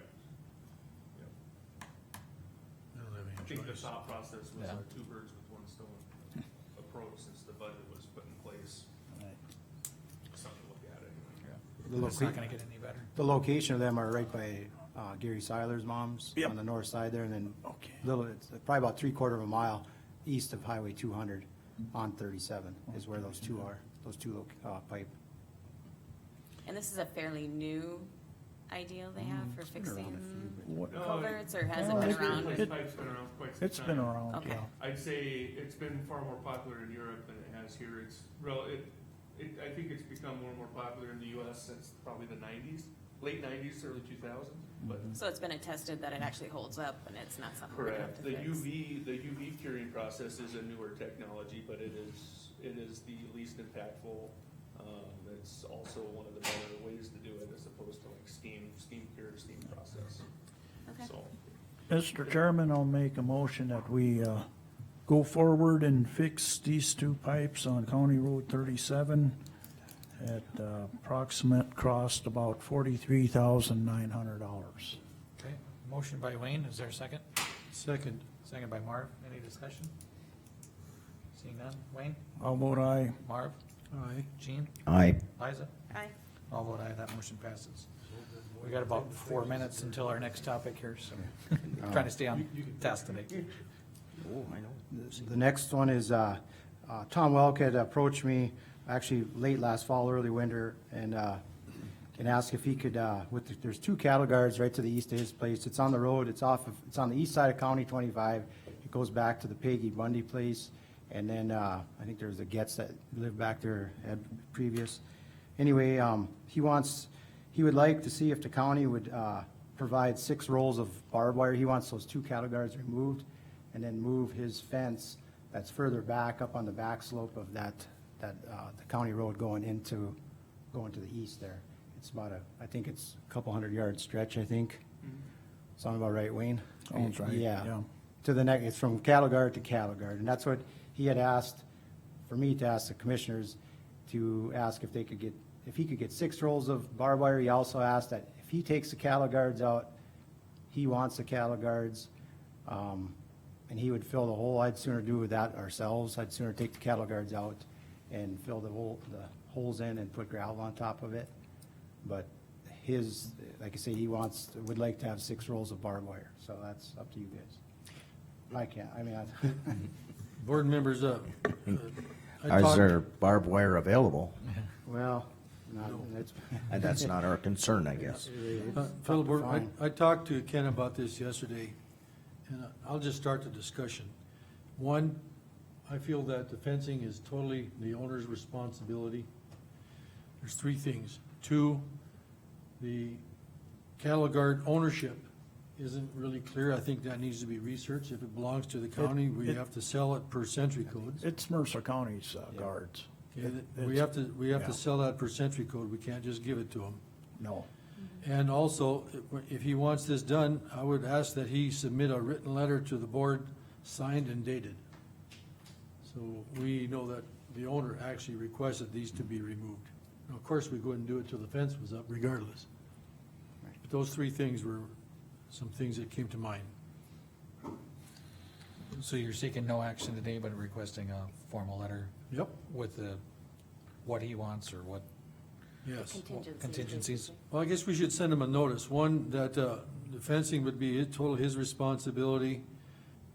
To fulfill a request, he has to send us a written letter signed and dated. And that the cattle guards are the ownership of the county and they will repair the holes. And then he can decide if he wants them removed or not. Oh, I can, yeah. Okay. Okay. Is that agreeable with you guys? yeah, I can guarantee he wants them out of there. They're a hazard. Yeah. But, So- you know, you can't take them out till the fence is up. And Gene asked a good question, it might not be relative, but I tried to buy barbed wire last year, I could not. This year, when I tried to find it, I went to all the local ones and I went wherever I could to find what I wanted, the special spec. I had to go out of state to get it, and I'd be lucky that I could even find it, Okay, just for a few rules. so Ken's gonna take care of Yeah. that letter to Tom, and then we'll readdress it, And then we'll, okay? Anything else, Ken? The last one is just a utility permit. Delmer Vagley, down on County 16, he wants to bore underneath that County 16 road. He wants, or he's gonna have Ole Sletton do it. Oh. So we've worked with him in the past too. It's to provide a water line to the south, across his cropland to his pasture to the south, so. Yeah. And it, right, I think they call it the Jacober Place, it used to be Jacober called. Place, yeah. Right there, and then Yep. goes south on County 16. So it's gotta be lined and all that. Utility locates on the back slopes and, they know what to do there, so. Just needs permission from the commissioners to go ahead and do that one. I- Ole has time. Okay, I'm kind of familiar with that location and stuff, and there shouldn't be an issue at all here, especially being bored. So I'll move that utility case 1737 be approved. I'll second. Motion by Wayne, seconded by Liza to approve utility permit 1737. Any discussion? Seeing none. Wayne? I vote aye. Liza? Aye. Jean? Aye. Marv? Aye. I'll vote aye. That motion passes. All right, need a quick break? 5-minute break. Yeah, Okay. 5-minute Take recess, please. take a 5-minute recess. Us old guys. Yeah. Don't you laugh. Your turn's coming.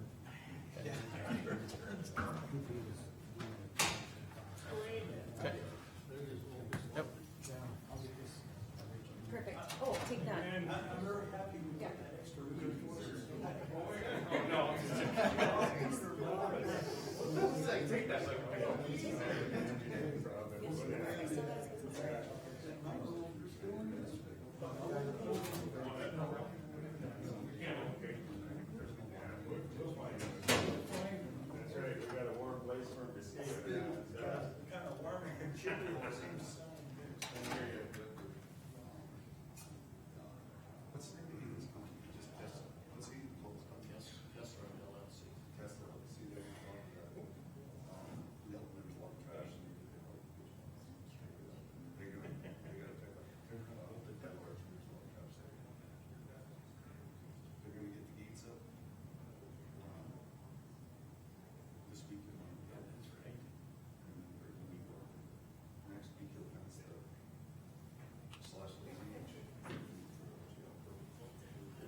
What do you think, Dan? Huh?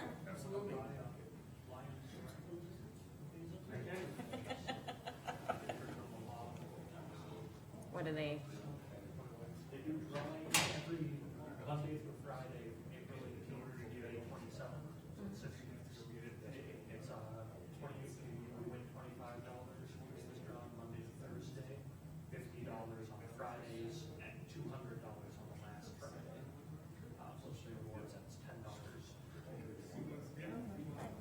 think I have $10.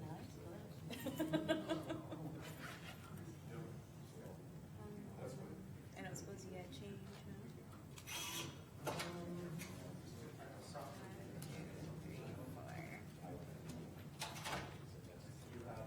I have a 20. And I've got 2 plans.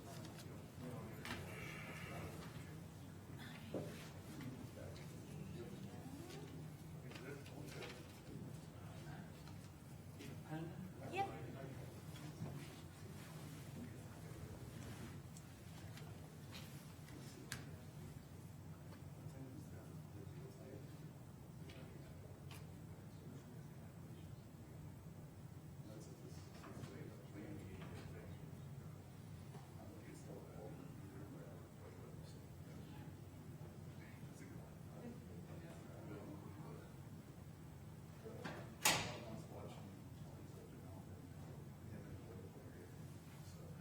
And then I just tear this out? Yeah, I keep the.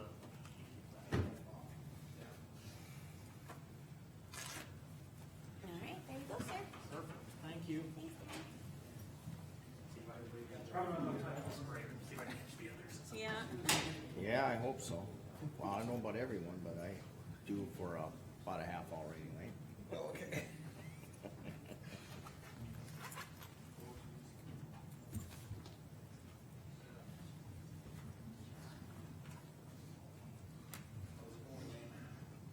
We haven't got to any filler stuff yet. I know, and our fillers are quite extensive. I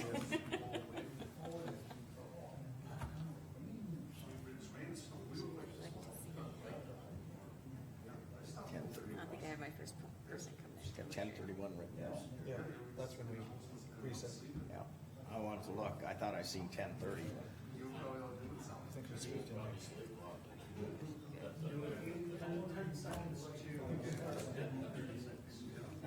Oh, really? Was that close? Well, on the official notes, it says 10:31.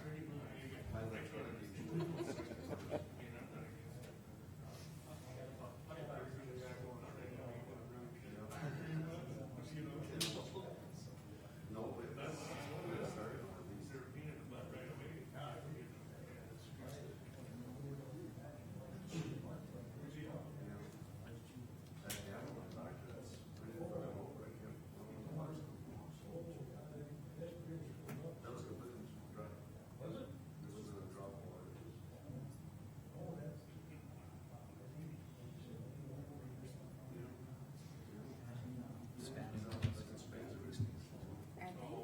Like, especially my Mercer County one that I have, it's like constant. Oh, we got this to do, we got that to do, or hey, we invoice this, I'm like, I didn't buy anything on this one.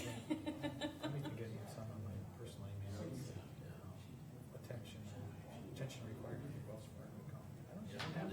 Yeah, you're like, surprise, I don't got it. Yeah, I know, like, Ryan's been getting a ton of phone calls too, that are just, like, United Kingdom calls. What in the world? I just gotta go. Pardon? Yeah, it's regular. You're like, I'm not gonna fall for that. Wait for Shanna or?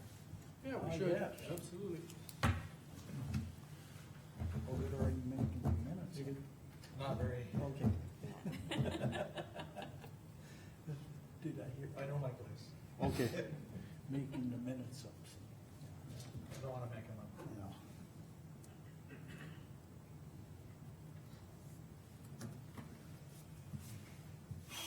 Ben's. There she comes. All right, I'll reconvene the commission meeting to order. Next up, we have people here from Summit Carbon Solutions.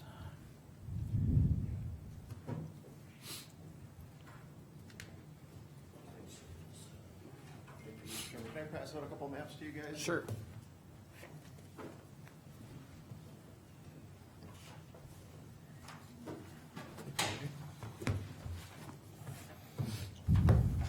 Thank you. Thanks a lot.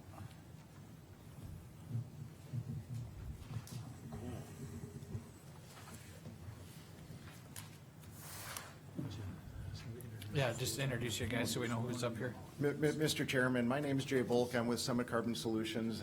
I work on the sequestration side of the project and do the environmental health and safety for the project. I'll pass on the introduction to Jason. Jason Erickson, I'm with Summit Carbon Solutions, I'm a local rancher south of Beulah. I'm kind of landlord relations. I'm Larry Dock, and I work for NASA Consulting. I'm the Summit project for this project going on around Beulah, and I'm the operations superintendent for NASA Consulting out of Tioga. Joseph Poe, operations manager for the trucking company, Haul Trucking Incorporated. Okay. Go ahead, Jay. Mr. Chairman, thank you very much. Appreciate that, Mr. Chairman and the commission, for letting us have a little bit of time today and talk a little bit about the project and what's next. So again, as you heard, we are with Summit. You guys are very familiar with the project going on, and we're just finishing up the second stratigraphic well at the /Lazy H, as you can see, just south of Hazen. The project's been going exceptionally well, and we're getting ready to have that rig ready to be moved on likely the 10th, which would be Sunday.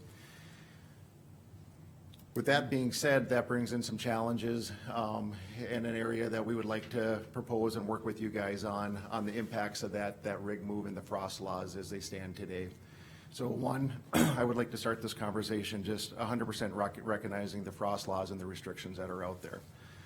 The second part of that I do want to bring to a couple things to the attention is this project to Summit. I want to be very transparent to you guys that there is a very big financial impact to that rig not being able to move throughout the frost restrictions. So that impact to Summit is approximately $30,000 a day, and that's depending on if they're doing maintenance or not, and could exceed that number very easily. That is a reasonable number to assume, though, on a per day stay-down fee.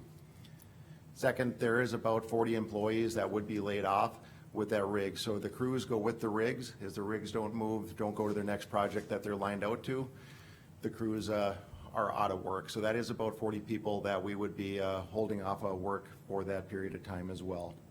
Just to give a little more context on that is something I know you guys are aware of. There are about 23, there are 23 active rigs in North Dakota today.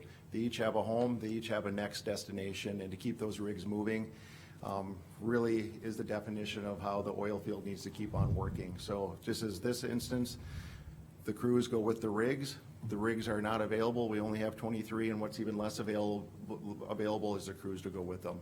So to keep these moving, keeping the projects not stacking up, it is real, and it's more real out of the oil field counties, so I will recognize that as well. This is something, too, that this likely wouldn't be the only request we'll ever be in front of you guys for on a project like this. So again, we're on the number 3. We're looking at getting to the 3rd stratigraphic well, and that is all based on rig availability. So we have our rig. It is very hot commodity, and will be, if it would get moved out and we don't drill that, we will not get it back in the time frame we need. So that rig does have another home. Likewise, the next step of this project would likely be injection wells. Again, we don't have a permit to drill the injection wells at this point in time, but this will be a real conversation at another point as well, as we're bringing in another drill rig at some point to drill additional wells. We'll likely be facing a similar challenge as this, as they're dependent on availability and timing, not necessarily our schedule. So I just want to put that in context. This is a one-time request today for us, but something that, as these projects continue, well, with Summit Carbon and drill rigs, will likely be real in other opportunities down the road as well. So what we'd like to propose and ask to be able to work with you guys on, again, we do recognize the load restrictions, and we're looking at numerous different ways we could work with Mercer County to find a route to move that rig from the /Lazy H to the Archie Erickson as indicated on your map. I made 2 circles on it. I apologize for the handwritten circles and stars. But we are still working with Oliver County on finding a route through Oliver County as well. Verbally, we've had really good conversations, and we have a path to get through either the green route as I shaded through Oliver County, or potentially what I did not is 21st Street, the Hanover Road coming out to Mercer 34. So that's why I circled that one. It does not have a second alternative. So ongoing conversations with Oliver with some repairs that would be needed to that road, but verbally we're in a good position with Oliver County to get that rig moved throughout that area. So we're looking for guidance from you is the ability to work with you on a solution to that. And there's numerous ways we can propose or working with you on that. And the most simple one is Hull Trucking's expertise. So Hull Trucking does this for a living. They're moving, they're working in 3 counties today, moving multiple rigs as we speak today. They have the proper equipment, lengths of trucks, numbers of axles to really bring the weights down. The weights per axle group is 60,000 pounds at most. Even though we do have some very large loads, we have 3 loads that are 145,000 pounds, but based on the specialized trailers they have, the axle groupings that they have, the spacings that they have, brings that number down to 60,000 pounds per axle group. How many axles per group? Anywhere from 3 or 4. So our Jeeps have 3 axles, our trailers have 4, our boosters on the rear are tandems. So Combination would be a 13 axle setup to haul the heaviest loads, over 120-foot span from end to end, which that load, I believe, was 40 feet long itself. So, I mean, you know, it disperses that weight over all the axles, which So brings, about 145,000 over 13 axles, is that what you're saying, or is it more than that? correct. Okay. Yeah, the load is 145,000 pounds, and it's dispersed over the 120 feet length of axle combinations of our units. I was gonna get right down to asking how many, you know, what would be the weight per axle? Are you looking at about 16, 17 or less? Yeah, I would say in between that 16, 17,000, that's a very good Okay. average, yes, sir.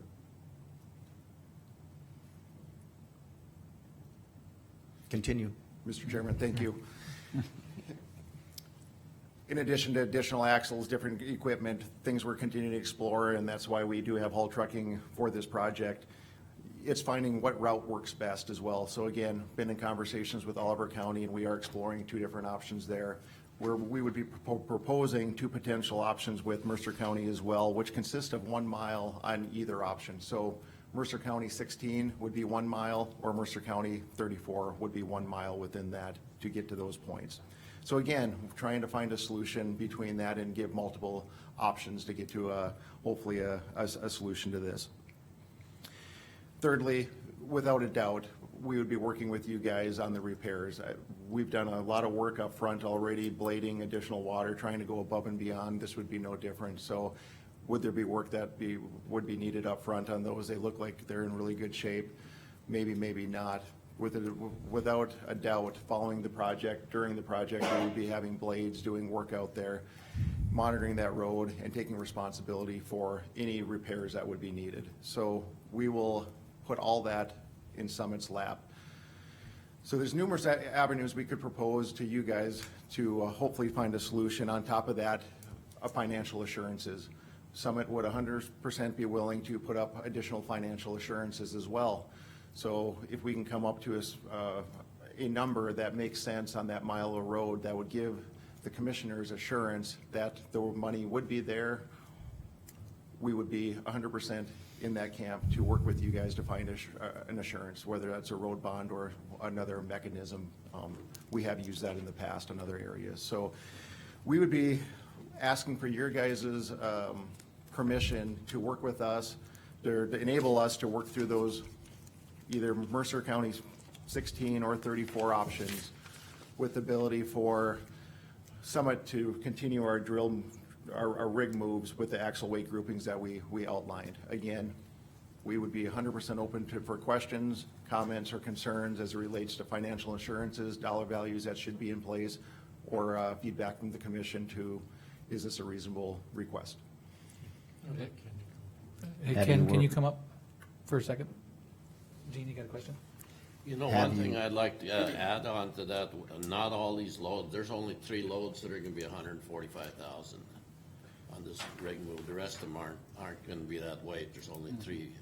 Mr. Commissioner, that's a great point. I maybe misstated that. There are 3. There's one at 95,000 pounds, one at 82,000, one at 70. Everything else, again, those will be broken down for the axle groups as well, getting down below that number, but those are the largest loads that we have. Have you worked with the state on 49? We've continued discussions on that. As far as we can tell right now with the axle weights that we have, we would be within the state's limits of Okay. 49 at this point. Okay.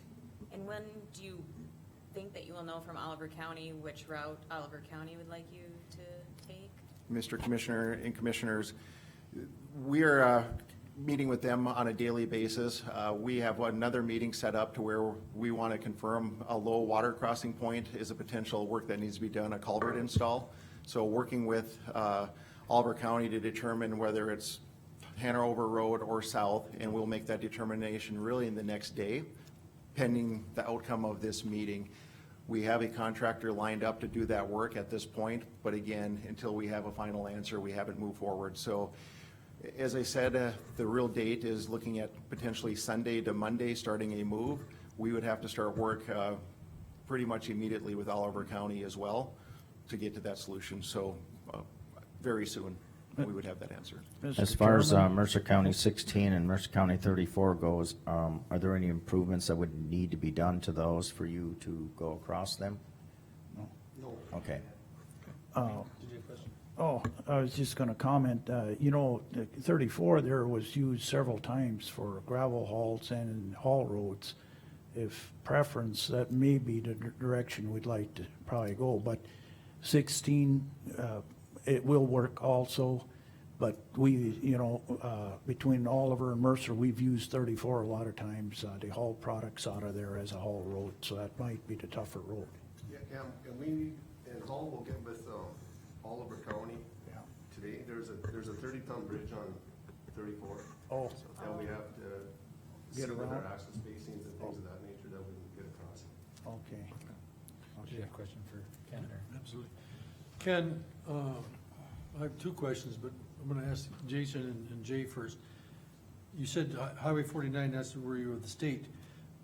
What about the approach? You're talking about a real long load, very heavy. Is there any concern with making that turn and damaging that approach, going on that County Road 16 or 34?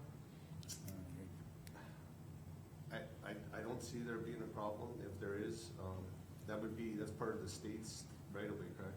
I'm not Right. sure, that's gonna be my next part. That's state. Yep, yep. So that's it not our is. concern then. All right, so that'll be taken care of there. Yep. Ken, let's just talk worst case, okay?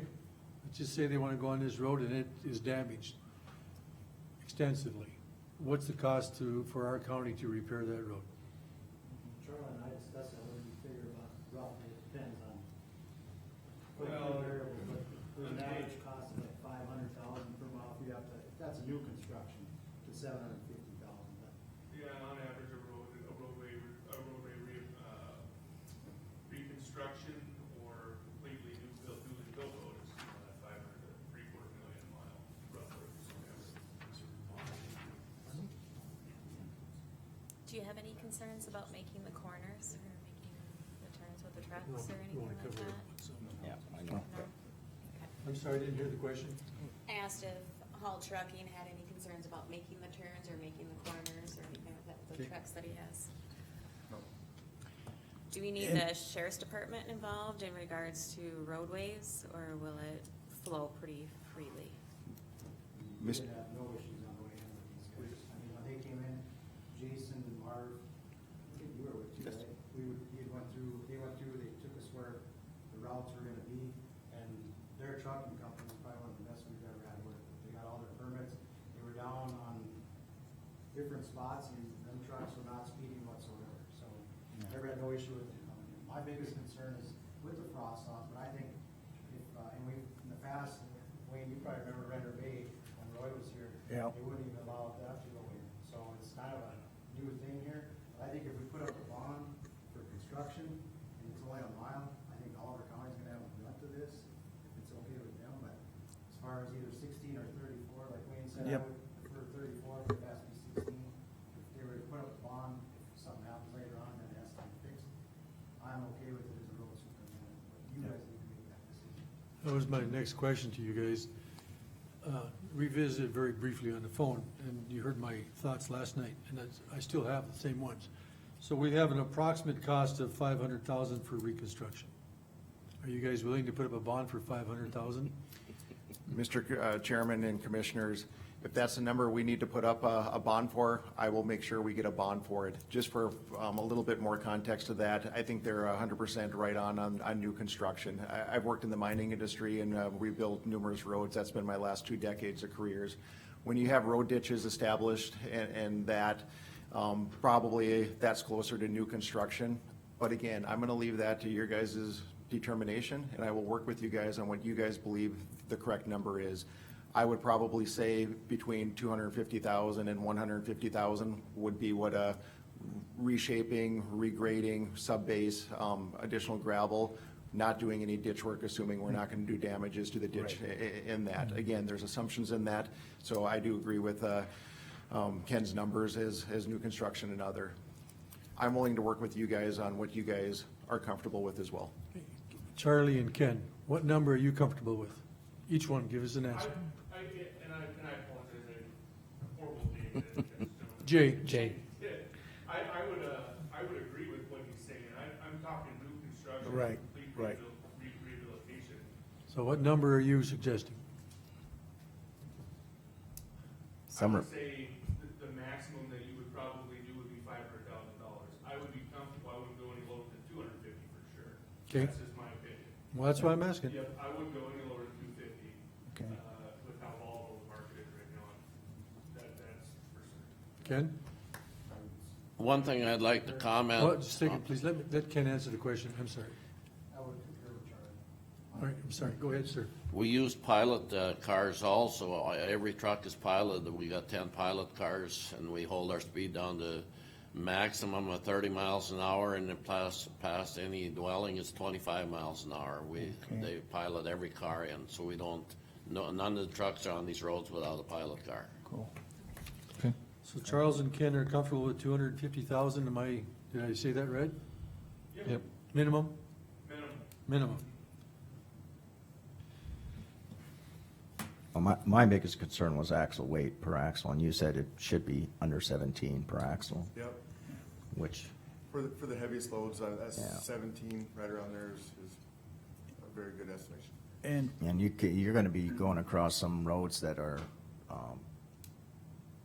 have been used, and not some minimum use roads anyway. Is that right, Wayne? yeah, So it's unlikely, I mean, I'm not siding or going against the wishes of the commission here, but I don't see really any damage happening to these roads if you keep those weights down to that. I'm very familiar with trucking, so. Yep. And we are very familiar with trucking. We do this every day. I mean, Yeah. This equipment is built specialized for this, to legalize it, to give the best case scenarios and outcomes for hauling this stuff down any roadway, whether it be state, federal, township, counties. And we abide all laws, so. Mr. Chairman, and Commissioners, and fellow guests here, the one thing we have going for us, that you guys know, it's as dry could be. We finally had a little bit of rain here, but if we'd had 4 inches or 5 inches of rain last fall, Yeah. we'd be looking at a different deal here. Yep. But I've never seen in my lifetime being so dry in the spring as what we have today. So, I mean, I would not have a problem with this agreement that they have here because of these dry conditions there, Mr. Chairman. Okay. Well, I'll look for a motion from the commission on what to do with the approval. Mr. Chairman, fellow board members, I make a motion that Summit Carbon Solutions submit a bond for $300,000 to mitigate possible concerns on County Road 34 or 16, whichever is chosen. Okay, motion by Marv, is there a second? I'll second. Second by Liza. Any discussion? I just have a question for Carbon Solutions then. Is that gonna be an issue, the $300,000 bond? Mr. Chairman and fellow commissions, if that's a request of the Mercer County Commission, I will make sure that gets done. Okay. And can I make one more comment? Sure. And I appreciate you guys looking at this from a different context, as that I do realize it's new for Mercer County and not a regular basis. And I would say I look forward to working with you guys in the future. As I said, we do have plans to continue drilling at some point in time when a permit is reached with injection wells, and likely we'll have to cross this bridge again. So you'll see Summit Carbon Solutions out in front of a lot of these projects, going above and beyond, making sure the repairs are done, and this bond eventually will be dissolved. It is our intent to make sure everything is taken care of up front and be a good neighbor to this project, as there's plenty to come. So thank you guys for your time today. Marv? I have one more question. We have a motion and a second. Actually, we're not supposed to have a discussion anymore, are we? Yes, it is discussion. Well, it's Oh, discussion. Okay. Ken and Charles, are you satisfied with the amount that I requested? Yes. Thank you. I would have one other thing that you might want to consider is, I haven't talked to Charlie about this either yet, but would it be in our benefit to the county to actually go out there and videotape these routes before the haul? I mean, because someone else could come by there and ruin it too, I mean, prior to the haul. I'm just saying to protect their liability of what they want, and what we have too. And that's not out of the norm for you, you've done that in No, the we've done past. that before on some Yeah. of the haul. I I'd recommend that you do that. I don't, know if we, I know you guys have, I think, like, Eric had did that before. Yeah. But my question is, who wants to eat that cost? And that's the next thing. I don't think it was much, I mean, you could probably work out a price through interstate. Well, he gets paid either way. Yeah. The video, who's gonna video it? Well, if we've had the interstate do it before. What does that cost? Eric charges that time. It's free today, he said.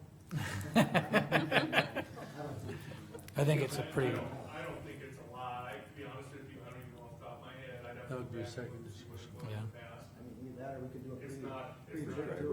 We We can do a pretty it's trip not a too. substantial. Say, I think that's something Ken? you guys could work out, and, because it would be, according to Ken, it'd be of interest for you guys, your best interest, so that if someone else wrecked the road in the interim, all right, Ken, we any have a- further discussion No, on? that would be, I'm sorry, that would be a second question. We have a question already to be addressed, and that would be asked for another motion to do Okay. that. Okay. Any other discussion on the approval of the routes with the $300,000 bond?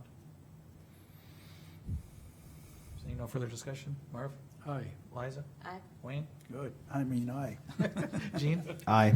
All vote aye, that motion passes. Anything else, Marv, or?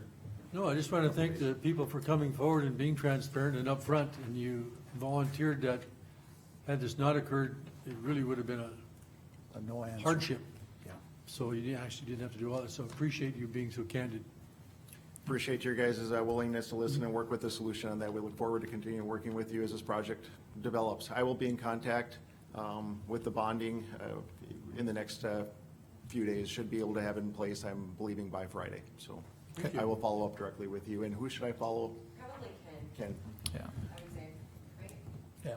Excellent. Thank you, All right, guys. thanks, gentlemen. Thank you. Thank you. very much. Now, before you leave the room, there was a question asked, I want to know if that's resolved.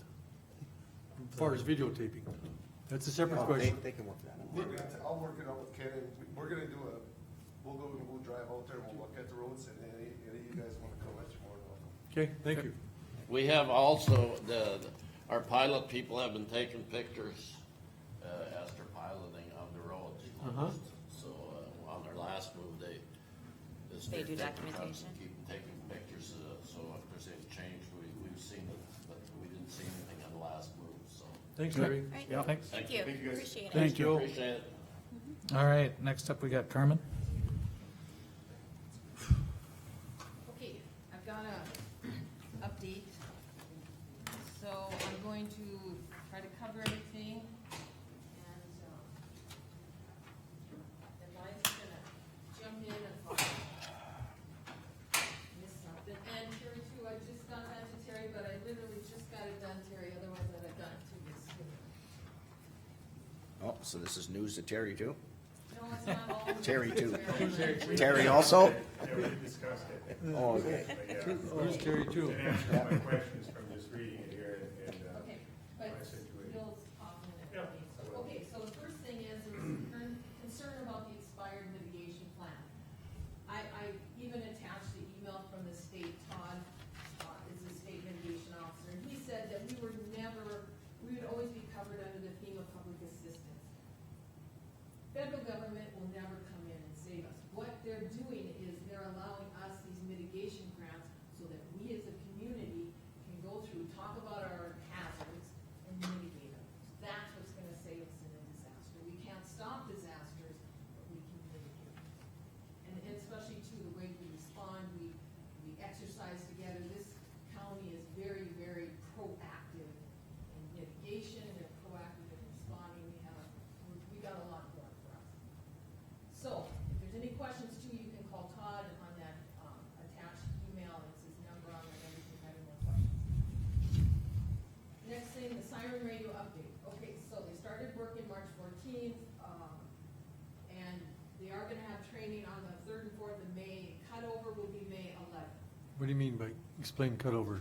Cutover is when we will go live. The dispatch, along with the radio system we have now, and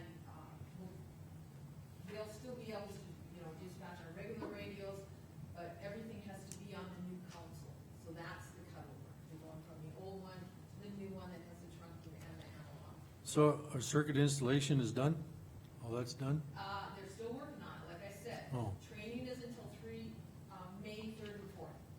We're only on the 5th of April, so we have another, and I believe the next time they'll be here will be the 15th of April, is when they'll be working on the lines. Okay, But that is their schedule, May 11th. But here's the thing, we're still gonna use our old radios, got it? okay? We have to transition to the new ones, and that's a process where April 1st, Friday, Terry was there, myself, the guy that's heading it up, Darren Anderson, and Representative Motorola. We met and discussed the process of the radio programming, which is gonna be done locally. And we're gonna start with the sheriff's department with their dual heads. So they have, on these dual heads, you can hear the regular radio and the new trunking radio. Okay. And that would be the best, and that kind of was what we always planned to do. So we're gonna start with them, but here's the thing, we all have to do this together. Mhm.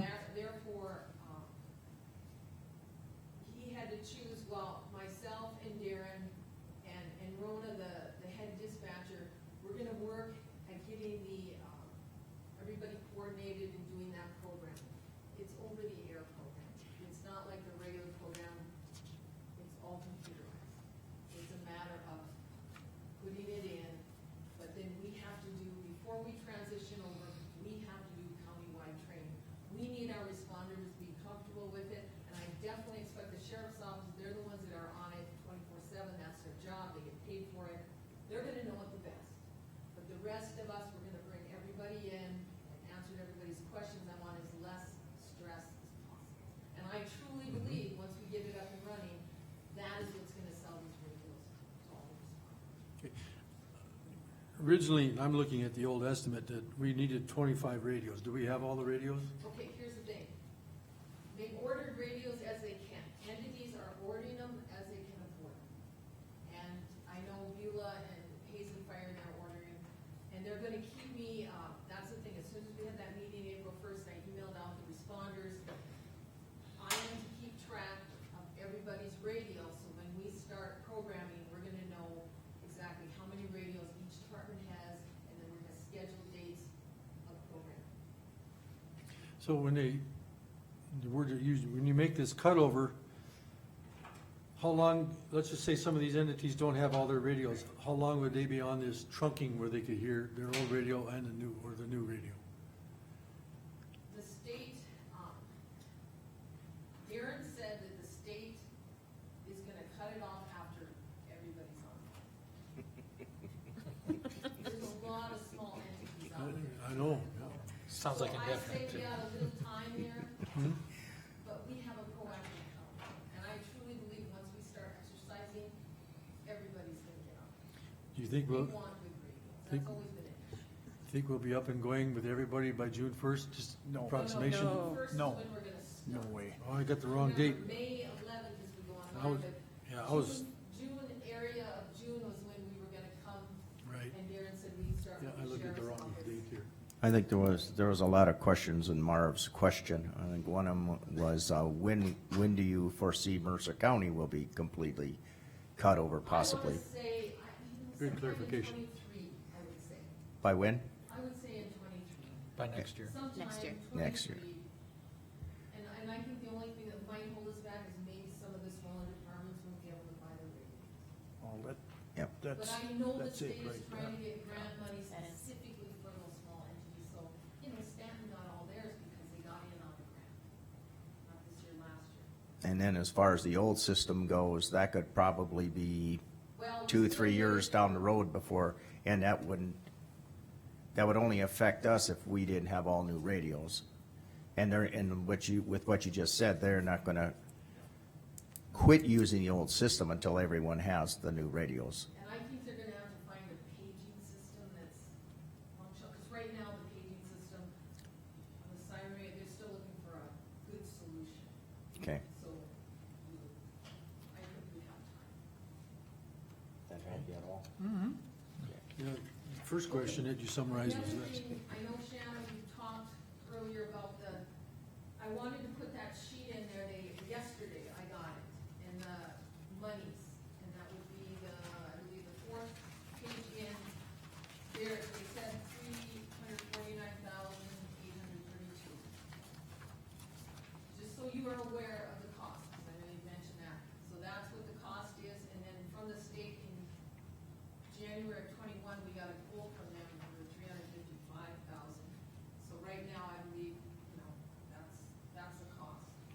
Because was what- yesterday. That's just for the equipment, that's not for the maintenance cost though, right? Okay, the maintenance costs, I included that too, so in 2023, we need to budget for the maintenance, and I gave you the next 9 years of maintenance costs for the radio system. It's for the maintenance of the radio and the upkeep. Mr. Chairman, I Yep. believe that Ashley's already got that figured in, just got the information figured into the sheriff's budget for their line item for all their contracts and maintenance and things. Okay. So that'll be reflected in there, In the sheriff's in the sheriff's Sheriff's budget. budget? Okay, all right. Okay, like I said, countywide training has to be done together, we will use that. Okay. I don't think so. All right, moving on. Okay, the 911 database. All right, so I put in there, requirements for 911 database, and it's, we need a road system, an address point, and an emergency response. By law, that's all we need, but in Mercer and Oliver, we have always tried to put in as much what we call static information as possible. And I think it's been well received in this next chapter, the more information you have, the better. But always remembering, you listen to the caller, you listen to the emergency, you don't base it off that information, because who knows who you're getting on the end of that line. That has always been, they always have to verify the address, and they always have to verify the phone number. So nothing is perfect, and we don't base it off that, because that could be wrong. Like I said, it's status, so, okay, so for short temporary database help, I was wondering, well, I wanted to request if I could get, some help, and Terry had offered, and this all came through Liza, that Rona, because she has my system on her desktop, and it could easily, I could put the editor on there. But here's the thing with that master database, only one person can update at a time. So what I would do is coordinate with her, have her updating so many days, and then I have to take it, copy it into mine, and then my data that I get, I would put it in also, and then update everybody else. I got 45 systems that use the C-tool system. So, 45 different computers throughout the 2 counties. So, if I could work with the one person, it would work. And what we do is probably start her on water bills. Because those to me are, one of the things that do, they have a lot of residents. But another thing, every location I put in there, it has to be checked. You don't just randomly take a list of somebody's and put it in there, because water bills are water bills. That doesn't mean it could be the owner, and that's what I found. It could be the owner, or it could be the resident, you have to verify it.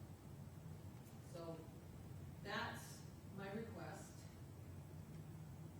But I truly feel that this is just temporary, because what we need is, with that, you have somebody at the city doing this database, and I'm double doing it, one at a time. What we need is a countywide GIS, and that's what would take all the databases together and put it in a form where we could just dump it in. And that, to me, is a long-term solution. And I did talk to Jason with Interstate. Bivens or Interstate or Bocher? out in Navajo. No, it was Interstate. Bocher or? Yeah, Okay. that's it. And he gave me an assessment of that, but I also wanted to go through just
Okay. But before that, I would even bring it to budgeting, I wanna talk to Jason again, I wanna talk to both Jasons, cause I'll find out, cause that'd be awesome.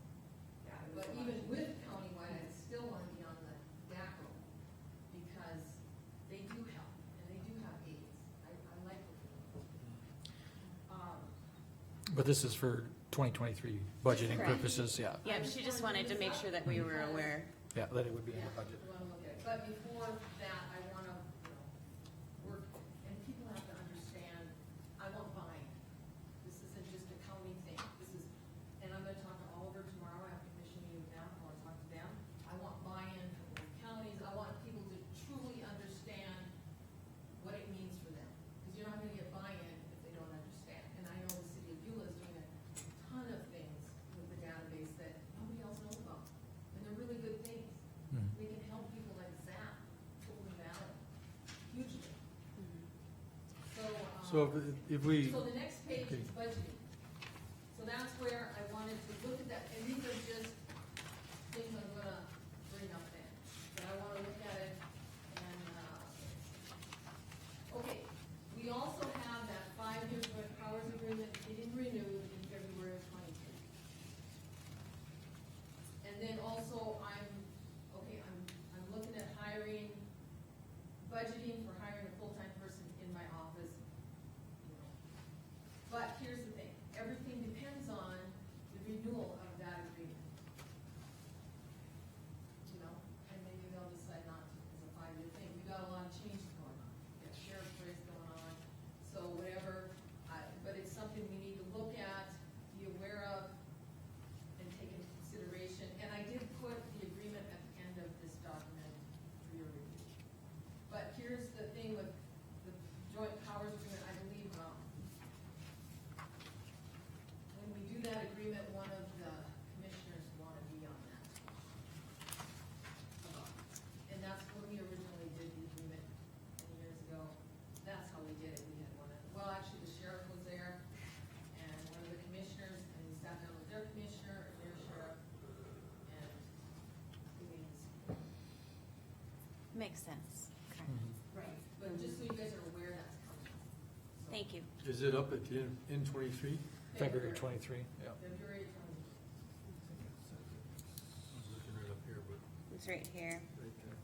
number 2. On the agreement, it says now therefore Mercer and Oliver agree. Okay. Any All right. questions? Yeah, Fast enough? you're pretty fast and you're very thorough. Yeah, I appreciate it. Yeah. Thank you. Okay, Terry, you okay with everything? I do have some questions, Carmen. Yeah. This GIS, I'm gonna go back to that. Okay. I like that idea, especially the benefit of having two entities, having two different systems out there. I think tying it all together is huge, and it just cleans everything up, even though it's a burden as far as the cost goes. Now, if Mr. Jason can do it, and let's just say that $50,000 is a valid number, I'm not saying it is, you'll research that and get back to us. But how long would it take him to do that? Are we looking at the end of 2023, or? I don't think it would take long. I think the very most important thing is that everybody involved, the county auditors, the city auditors, I want them to fully understand what this is. Mhm. And then it's not so scary, and then they can see why it's important. Why it's beneficial. Yeah, I think the main work assessment will be just making sure everybody understands what's going on and what we're trying to do. Then after that, it would be putting it together, and that's the one. And that's what he would be, Coordinating, getting that one good person in there that can take all these databases and pull them together. That's gonna be the work, and that will be the cost. and now they would assume that responsibility. Yeah, they would take, No, I mean. well, they would take all the data and then compile it, but. Right, but who it's gonna be that does that, I don't know. An assessment is just going through the county and saying, okay, this is what you got, and here's what we can do. So all they, the 50,000 is just their assessment? Yes, yes. Okay. It's not actually the But physical. I still think, I mean, I just wanted a high figure, I just wanted a ballpark figure, just, so I think he gave me the high. A budgetary number, basically. But I think if I can go in and get a lot of information he needs, that would, I don't know. offset. Yeah, So who would I do, think I can talk them down. Or maybe it is Jason Horning, if he can do it, I would have him. Exactly. We'd probably, after we budgeted for it, we'd probably open it up for getting Bidding. quotes, bidding, Mhm. yeah. Oh, yeah, Yeah. exactly. But this is just for a budgetary number, which, Exactly, this is just throwing it out if you just, mhm. but that would be the solution. And if we did lose the software, so I talked to the state guy that does the mapping, and he said if we could get this information that we want in our database in this GIS type format, they can download it on the state map. So that means we wouldn't lose it. And I know that was a concern. Right, it has been. That's the end goal. can you get back to us at our, Not losing it. I'm sorry, can you get back to us at our next meeting and tell us approximately what you, if that, firm up that number for that assessment? Okay, I think I'd be a little more time. Well, that's what I'm asking. You pick a date. Well, I mean, this is more for preliminary budget, which Right. is Right, May. a couple months. May is busy because we got that siren stuff going on. How about if I shoot for the end of May or beginning of June? Okay, Then at least I'll have time to do some research. because we are gonna start doing some budgeting stuff possibly in May, very preliminary, but moving on, Mhm. yep. Mhm. So we need to keep after it. Yes. Okay, can I ask you, totally non-related to this? Any concern about burn bans and stuff like that, since Craig talked about D1 already? Okay, we had that wildland fire training, did you see that? See the bill on the lunch thing? 49 people from across the county, plus Oliver County was there, it was amazing, but we did talk about burn ban. And here's the thing, even at our LEPC, we talked about the burn ban, and because we don't have a lot of fuel, they wanna let it go. They wanna just see, because even last year, we didn't have a lot of, and people Mhm. were really careful. Yep. So they're gonna leave it off here. Okay. I don't know what Oliver's gonna do, I haven't heard anything from them now, but I know before they wanted to, tomorrow I'll meet with them and find out, as far as Mercer is, Boy, Keep an eye on it. careful and give them a break. well, that's fine and dandy in a perfect world, but today, again, you got 49, 50-mile-an-hour winds. There's grass up along the fence lines where the cows didn't stretch through, and you could have an epidemic that may not be, Well, the thing is though, Wayne, we've had a couple fires, I know, and they got them out. I And know. It was 22 miles an hour, that one that was down south here, yeah, and they got it out. Mhm. but, So because of that, but I But think. if they- partially, Carmen, is because access to that road was very accessible. You get west of me and between us and Golden Valley and north of Hebron, there's hills and hills and hills. And it could be like it was over in Dunn County. It'll burn out thousands of acres before you finally get her under control. So this sounds perfect in a perfect world, but all it takes is somebody to make a mistake. And so I just would caution this a little bit, But okay? I told the fire chiefs, just let me know. Okay. Or law enforcement, because they're out there every day. It could be Yep. changing. If they feel they Yep. want it on, Yeah. Yeah, I think it's best to go with what, because Carmen has been in contact with the fire chiefs and law enforcement, and I understand your concerns greatly, but I think at the same time, we have to allow people to use their common sense and to really, Well, right. I mean, Morton stepped on them pretty darn hard down there. And there's no fires down there. And that's been advertised, all week long, and so they ain't got more grass than we got, by no means. So just be cautious, that's all I'm saying, because all it takes is one wrong cigarette, or somebody thinking Which that- would happen regardless of a fire ban or not, though. Well, or they got an open fire out there thinking, oh gee whiz, this campfire. So, just be cautious though. I'm a little concerned. Since you guys are the bosses, I think you need to have a motion for that. Right, but you're not asking for Rona to begin working for you at this time, right? You're saying she's gonna be, No, she's asking for it now. Yeah. She works for the sheriff's department, right? Yes, we've discussed that, we would provide that assistance as needed. Our main goal there is to get the most accurate information on our residents so we can help them as soon as possible to start updating now. Well, can't she just work with her? And if you talk to Rona, and of course she'll. Different budget. We'll make Yep. time. You're gonna amend the budget, basically. Right. Those two departments. Right, and then we're coordinating, make sure the time, so that you're not on the computer Right, too. her and I will. Yeah, and we'll keep that one council and what I figured in, we could split them duties even with, Ashley and Shelley. No, well, that's the thing, I don't want is, I want one person. And then her and I, because only one person can enter data at a time. So let me start with one. And then, but I appreciate that. As long as we're moving forward, that's my main goal, Yeah. is, like I say, because of cell phones and whatever the issues of the past, Oh, our yeah. database has steadily been going, You can't get it unless you call it's- me, and I have done it's been going out of date for years now. I've done a lot of stuff. So are you going to assume the cost for Rona's to help? Because Terry said that, just, right, Terry? We'll split duties, we'll make it work.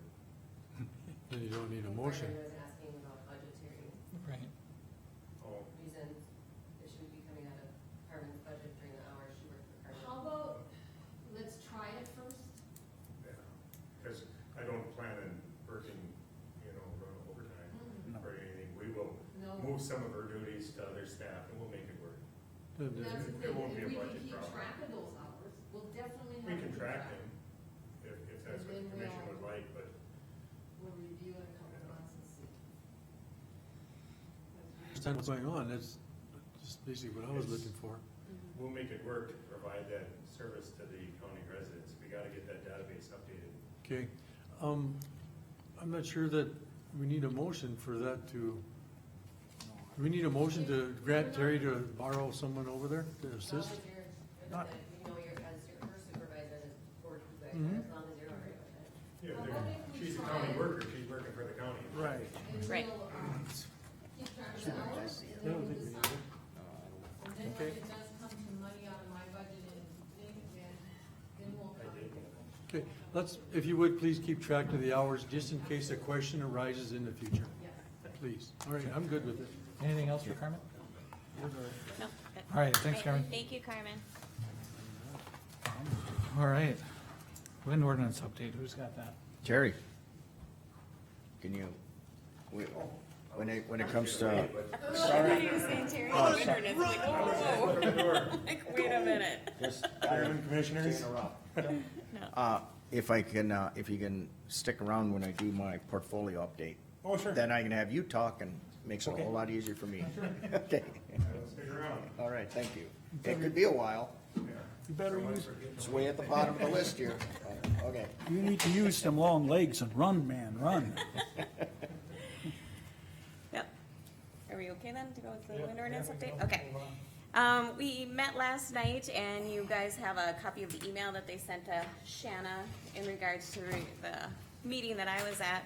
But I have been discussing this with a few other people, and what I've found is that we should probably, due to the fact that there's gonna be quite a few different adjustments with this different wind ordinance, that we should put it out for a public hearing and have it set so that it's a special meeting actually, so that it's just strictly the wind ordinance that we're working on. And have it set so that there's written, if you wanna make any written statements, you have to have that turned in by a certain date prior to that, so that we can review that and have our legal attorney review that as well. And then have our public hearing and have that at, an area that can cover if we have quite a few people coming. What rate ordinance are we proposing? There are so many Yeah. floating around that we need to get one in everybody's hands that we are actually proposing that we're gonna accept public comment on. I would, I'm gonna interrupt everybody for a second. I think what we need to do at this point is, accept the wind ordinance that was proposed by planning and zoning and move, and move forward from there. We can always make amendments to the ordinance. At the time that was drafted by planning and zoning, they put in a lot of time on this. And even at the public hearing that was held at the time, entities indicated that they didn't like some of the wording in there, but they could live with what we had. And being our moratorium is going to end on May 6th, I think we should have currently we have a wind ordinance, but it's a pretty loosely worded wind ordinance. And I just feel we should adopt the one that planning and zoning presented us. And I'm going to repeat myself, and we can always amend down the road. We can make changes to the current, whatever we would have. That's my input on Are it. you gonna make that into a motion? I can. Please But- do. If not, I will.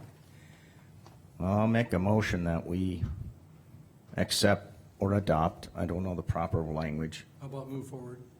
or move forward with the wind ordinance that was presented by planning and zoning. You done? Yes? I second that motion. Okay, motion by Gene to accept the wind ordinance that was presented by planning and zoning, seconded by Marv. Any discussion on that motion? My biggest concern with that is that I've found some, I don't know if there are issues. I know that planning and zoning worked extremely hard on it, and I don't mean to contradict anything on there. However, it's very concerning to me that we've found out that especially a lot of stuff with the PSA, like we can't even do any enforcement on like flicker or anything and such like that as it's currently written. But if we would follow PSA, then they can actually do enforcement. It's kind of like the same thing we're falling into with our ordinances with the properties and stuff that we have out in Mercer County. And I'm just very concerned that if we were to adopt this one, that we would run into a lot of issues, like with flicker or noise or anything in regards to that too. Is that, well, hold on one second. Is that PSC or PS, I don't know what PSA is. Sorry, PSC. Public I Service apologize. Commission. Okay. Yes, Okay. I'm sorry. Okay, we're not, his motion isn't to approve this this motion is to move forward with this motion. And Yeah, to Yeah, accept or approve the wind ordinance as presented by the planning and zoning. And Liza, I'm not opposed to any changes, but I think we should adopt this, and we can, I mean, even at the next meeting, we can make an amendment to our wind ordinance. We can propose that at any meeting, but right now, we're just kicking this can down the road, and we're not getting anywhere, and we need to get something in place. And that's just my thing on it. I mean, because if we let every entity in the county draft up a wind ordinance, we're gonna end up with Gene Wolf's proposed wind ordinance, Marvin Schwer's proposed wind ordinance. I mean, we're gonna have 10 different proposed wind ordinances, and then what are we gonna do? Try and, take wording out of each one and try and make one, and that's just, we gotta just finally say, this is it, we're gonna pass this one. If there's a issue with it down the road, it can be in 2 weeks from now, it can be in 2 months, it can be in 2 years, we can amend it, we can change it. That it's not something you can never change. Mr. Chairman, can I add to that? The ordinance that Gene's talking about was last presented on July 7th of 2021. Almost a whole year has gone by, and I think that it should still go back to the public comment period. For people, there's been the FACES draft, there's been the Next Era's draft, there's been McLean County's draft, and everybody has their hands on each of these drafts. So we just go ahead and say, we're doing this one, and now we've created these subcommittees to look into this for the county, for the best interest of the county, and we're gonna say, all of that work was for nothing. All the time that you put in, going to these meetings, trying to come up with the best solution for our constituents, just mean nothing. I think if you're gonna move forward with adopting anything, you still need to do a 60-day comment period or something. I agree with the special meeting, because we work for the people of the county. Every single one of us do. And they should have we've let them have their say before, and then we said we were gonna change things, and now we're like, just kidding, not changing anything. Okay, Well, and I think we've gotten new information. Which right, draft, Since then. which draft are we moving forward? We had one sent to us by planning and zoning, That's the one that's, and that's the draft that needs to be modified if anybody wants to modify, not a different draft. Well, So they're all that- based off of that. That's why we need to use that as the draft, as our base, just like Gene recommended. And any recommendation for changes can be changed to that draft. But why would we approve something that we know we're going to amend shortly? We're not saying we're, That doesn't make any sense to me. I Why thought would we isn't- get it right the first I time? thought he made the Well- motion to move forward with our planning and zoning recommendation draft, and not a different draft. oh, Well, okay. his If- motion was to move forward with what Okay, I'm was presented holding, by planning and zoning. Right. I'm holding a, like a proposed wind ordinance. So what is this based off of? Where did this one come from? Oh, Clean? That's my claim. I got it. That's I one got you it guys here. were Okay, right here. Wind ordinance proposal. We just got that. What's from- this based that's off of? Some of the new information that That's we based got. off of the planning and zoning draft. Okay. And that one's actually not finalized. either. So You know, we some haven't things accepted the are- planning and zoning draft, things we gotta change so- too. so in other words, I mean, to put it technically, this is just drafted up. All of it's just drafted. up. Yeah, it just comes out of the thin air. So for the next meeting, I'm gonna draft one up and bring it. At what point are we gonna say, okay, we're gonna adopt a wind ordinance? Well, an amended wind ordinance, because the one proposed by planning and zoning way back is basically an amended one, because we currently have a wind ordinance. And now, at what point are we gonna finally have one? We've kicked this can down the road for a year, and we're not getting anywhere. And now I'm hearing, well, we need public input, let's listen to this entity, let's listen to this entity, let's listen to, at what point, yes, it's our job, but we did that. And planning and zoning went through the process of developing a proposed wind ordinance, and somebody didn't like it. Terry didn't like it. So then all of a sudden we go, oh, because Terry didn't like it, we're gonna table it. Oh, then the next week, Cindy come up and said, I don't like this wording, so now we table it again. Oh, we need public input. No, we had public input on the original proposal. They haven't come back to us with nothing in 6 months. They're still working on it. Liza just said, we need a little more time. You just said 60 more days. 60 days, the wind ordinance expires May 6th. I'm not voting to extend it, or the moratorium. I'm one, there's 4 more on this council. They can all vote to extend it. That's their choice. I'm not voting to extend the moratorium. This thing needs to come to a conclusion and not get kicked down the road for another 2 years. Got me lit up. Okay, Mr. Chairman? hold on one second. Cindy, do you have a question? I just wanted to let you know that it's not as easy as you think. You can't adopt this one and then just make amendments whenever you want. They have to go through planning and zoning if you're amending the ordinance. Correct? And they And that's should. fine, but so will these new, Comment period. But I was just saying, you made it I sound just say like it has to go through the 2 weeks, that's not. Public comment period, right? Okay. Okay. Mark? Okay, Liza, I have several questions. I agree with Gene 500%. Okay, first thing, Liza, how many meetings did you guys hold? I did not personally keep track of how many meetings we've had. Give me an idea, just shoot from the hip. I'd pay, 5. How many of those were formally advertised to the public that you guys were holding meetings? They didn't have to be. Yes, but they I are. was I'll informed. read the century code. You formed the committee Yeah, it's a committee, That it's we- not under the, with Here- one commissioner. I have the table, please. I said that go I ahead. could. Go ahead. Shanna, please don't interrupt me. There is a law that, here's it says, committees. If open meetings law is applied only to the chief decision-making body of a public, the body can avoid compliance with the meeting laws by simply delegating to another committee. To allow the requirements of open meetings law to be so easily circumvented would effectively render the requirements meaningless. The definition of a committee. The definition follows the delegation of authority from one governing body to another. As long as a governing body, that was us, delegates any of its business to 2 or more people, a committee, it's in the minutes that we just formed a committee, it is subject to the same open meeting requirements as the original governing body. That is law. That's also in our, that was taken out of the open meetings manual of the Office of Attorney General. So, these other meetings, needed to follow the same deal. And there are rules for an open meeting. They have to have everybody that attended, it has to be announced, the date, when they were opened, and when the meeting was closed.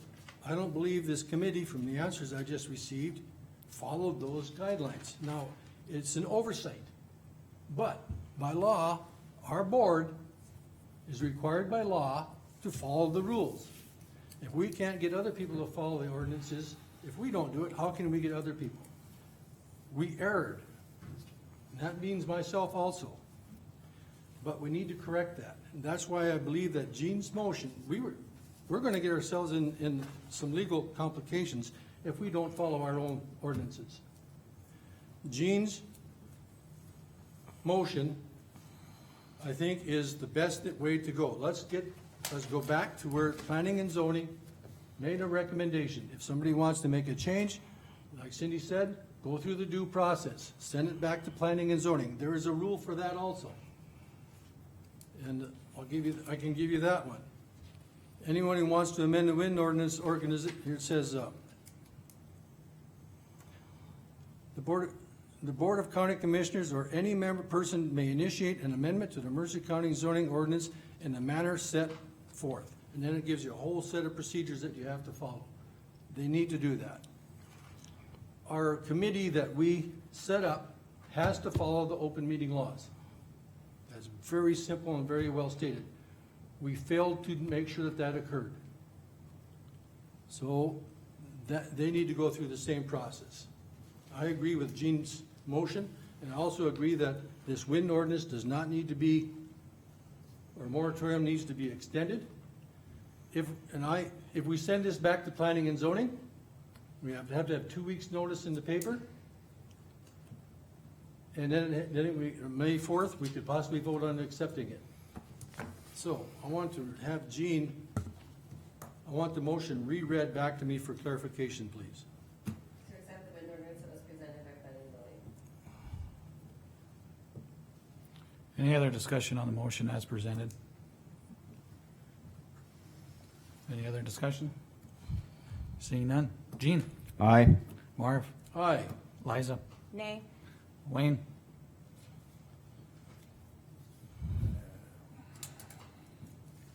I'll say aye. I'll vote nay. My motion passes. Okay. We have a wind ordinance.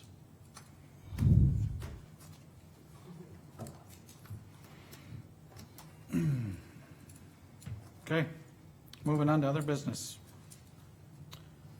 Beulah quarterback club raffle permit. We just need a motion to accept. Is that a certain date or is that through the football season? It's for the Walleye Classic. For the Walleye Classic, which is July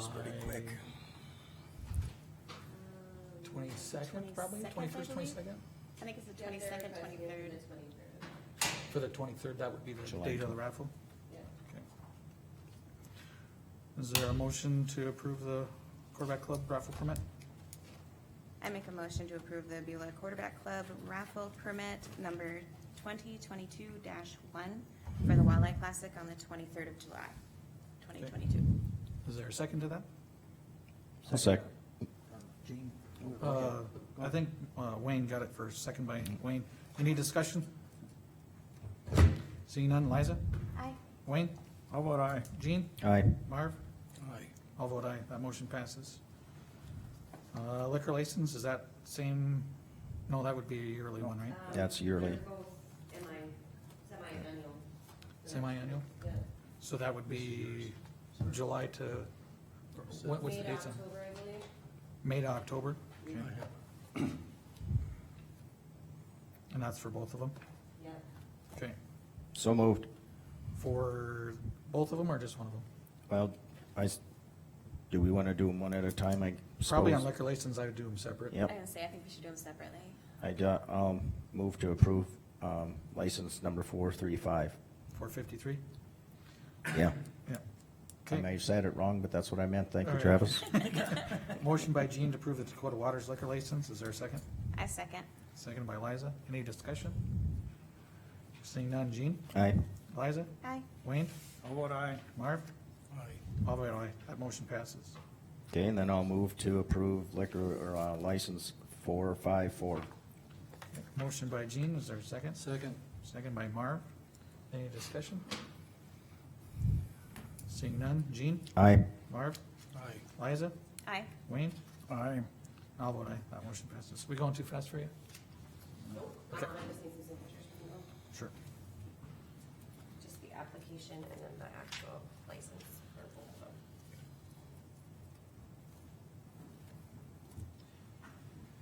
What's today? So, Six.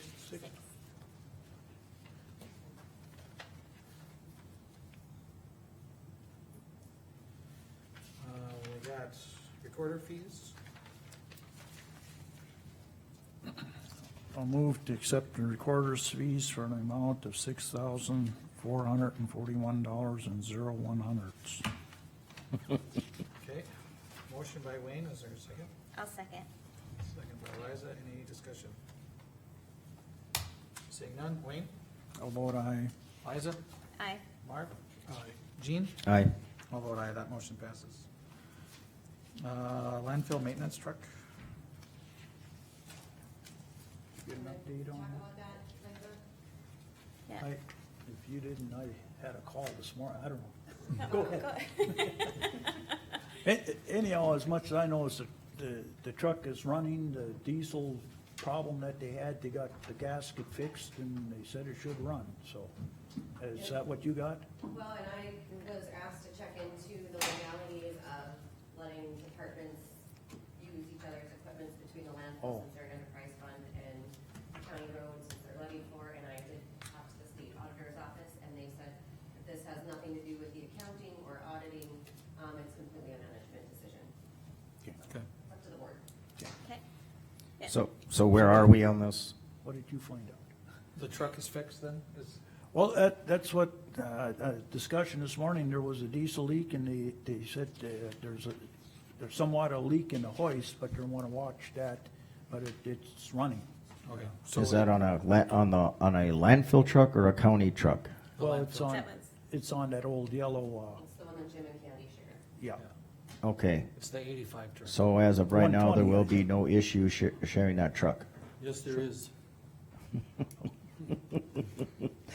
I thought that's what the whole agenda item was, about the landfill borrowing the county truck. Am I wrong? No, sir. Okay, there will be no issue with the landfill being able to borrow the county truck. If there's an issue, we'll get the personnel in place that can make it work. That's my opinion.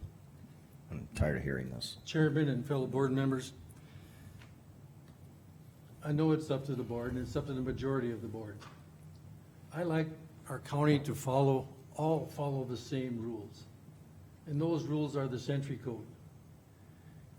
Century Code 24-0504.1 says that no county, city, or township may lease, rent, or enter into an agreement for the use of any road construction or maintenance equipment belonging to the county, city, or township at a rate less than the current rates adopted by the North Dakota Department of Transportation in the standard specifications road and bridge. We can do so if we follow that Century Code. Otherwise, we cannot. The landfill is a separate enterprise. It's not supported in any way by any tax dollars, it's supported all by their fees. It's a separate enterprise. It's not taxpayer funded. It's not supposed to be, unless I'm completely wrong. But I have all the revenue sheets from 2021, and there isn't anything that says the taxpayers paid for anything. Came from the fees. That's all the revenues came from the fees. So I'm citing the Century Code. So in my opinion, we cannot do so unless we make an agreement that follows the standard specifications for road and bridge. That's the Century Code. So whose truck is it? Is it? Well- Mercer County's truck. It's the land, it's the road department's. No, Who purchased it? Mercer County. Mercer County.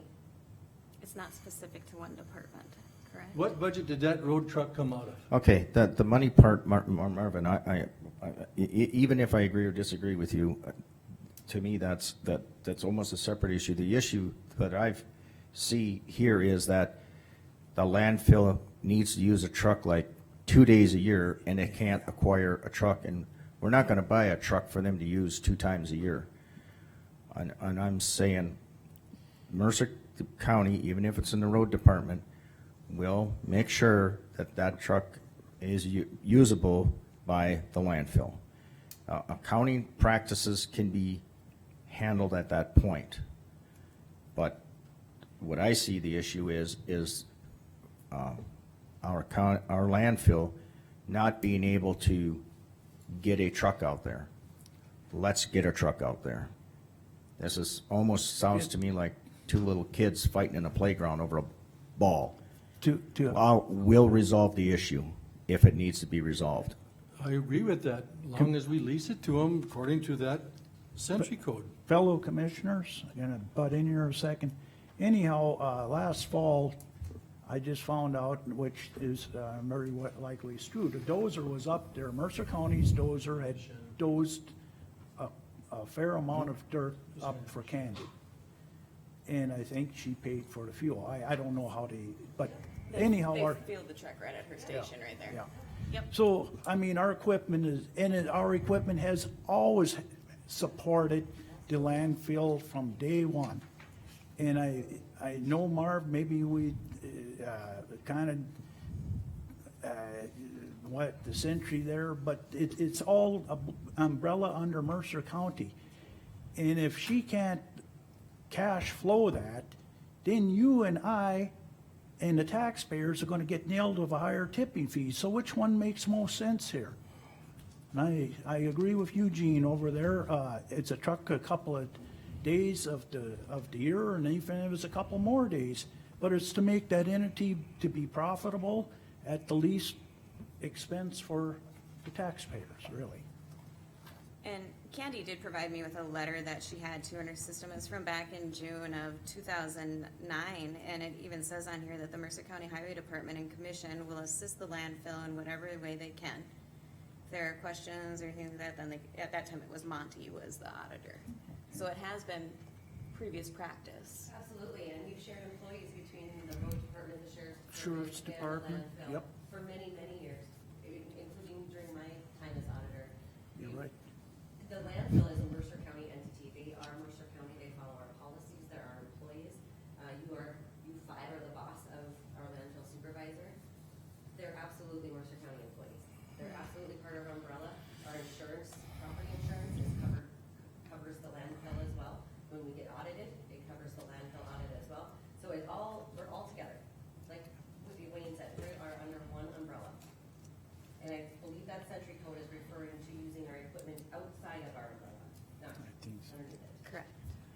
Well, I just want to reiterate, if the landfill needs a truck for a day or two, that was my impression. It wasn't like they need a truck a day every week or 2 days every week.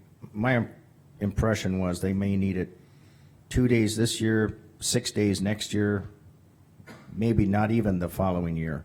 Yeah, right now she currently just needs dirt transported from a pile that she has way in the back of the landfill. She needs that brought up to 2 different locations for covering the trash. Okay, and the road department will make that truck available. They don't want us to intervene to make it possible. And Let's just get that's also coming just from this one commissioner. I would say, make it happen. Don't ask the commission to make it happen. We'll make it happen, is my opinion. But it won't be And very, yeah, and Gene, Ken said the truck is ready to go. Okay. So whenever they All right. need to correspond and drive on. okay? So that's all I know. Anything else on it? I think we beat that one up. Okay. Zoning jurisdiction for Okay. City of Stanton? This is actually just a formality. It doesn't need a motion. We've already approved the city of Stanton's, Extraterritorial zone. entities and Rhinos need the chairman to sign off on the agreement from Jennifer. Oh. Whoops, sorry, didn't mean to throw that at you. I caught it. 2 copies? Yeah, we'll keep an original and we'll give the original to the city of Stanton. Okay. Building improvement, contract considerations? Let's move that, Mr. Chairman, let's move that down to use of ARPA funds. It'll be covered into the same topic. Okay. Save us some time. Let's do the road revenue update then. Okay.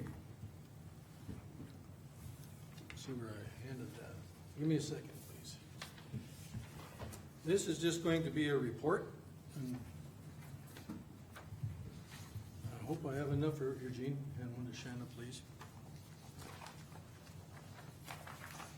Three. Let's just see if I have one. I'll get one. 10, 10. Okay, what this is, hand this down to Dan, please. Hand it to Dan. Yeah. You're Dan. All this is a report. On the top of the first page, it says 2022. On the bottom of, or the top of the second page, it says 2023. It's a projection. If we look at, and then down below, on the bottom down there, you guys can take this home. I can bring this up at another time. We don't need to analyze it at this meeting because there's quite a bit of information there. Line 16, it tells you what everything that's been allocated. This here's per the budget, okay? 17 is our tax revenue received, 18 is cash remaining, that's what we began the year with, 2022. 19 is the total cash available. Then we got some transfers out, and it goes, transfers out, it has to equal the transfers in, so that goes to the county road, so that gets us up to line 21. I'm going through this very fast. Total budget revenue for the fund is line 22. Then we got our expenses, or that, so it shows we have a little bit of money left over, 31,944. The biggest thing that I want you guys to look at is the cash on hand at the end of 2022, and it's $596,012. The cash on hand when we began 2022 was 1.2 million.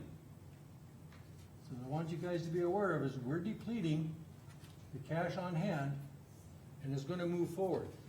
So if I use the same budget in 2023 as we did in 2022, at the end of 23, the second page, we're going to be minus. We'd have to raise taxes at least enough to cover the 75,000, plus you're supposed to have some money in reserve in the road department for emergencies. So I'm going to ask that this gets put on the agenda for next meeting, and you guys just take it home, review it, and bring your questions to the next meeting. And that's all I have on that today. Okay. ARPA funds and building improvement? Okay. I'm gonna hand out another thing too.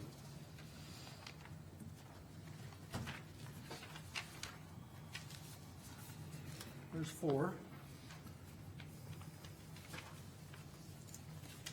I'm going to, just a second, I don't mean to short you, Shannon, I'm just gonna make sure that I have a copy here.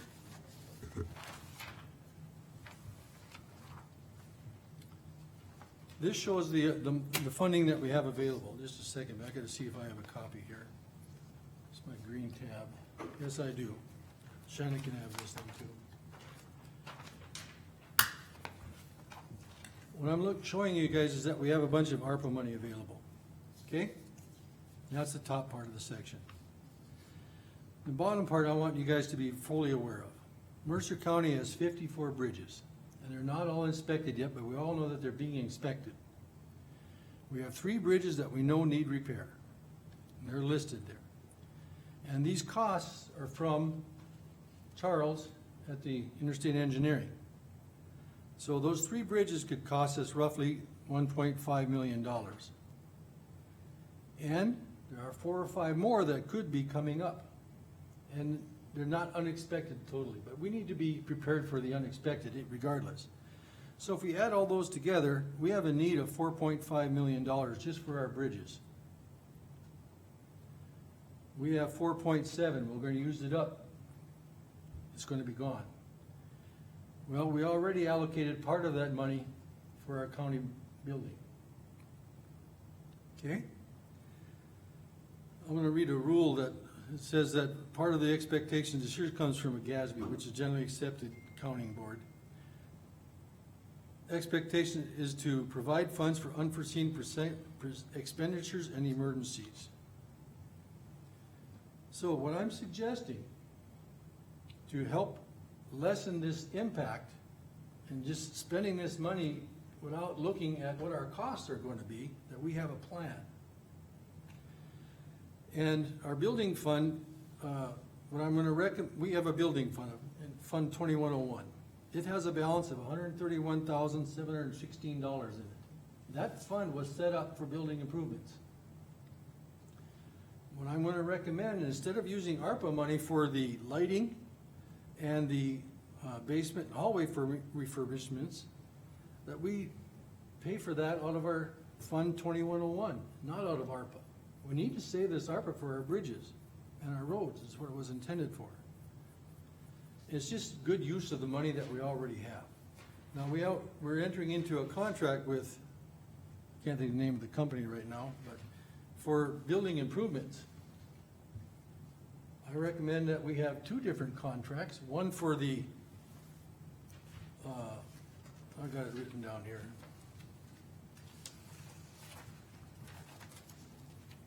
One for the temperature control system and the rooftop replacements. That's roughly $617,000. That can come out of ARPA. We've already committed some of it. But I'm recommending that we use Fund 2101 to pay for the basement, hallway refurbishments, and the lighting.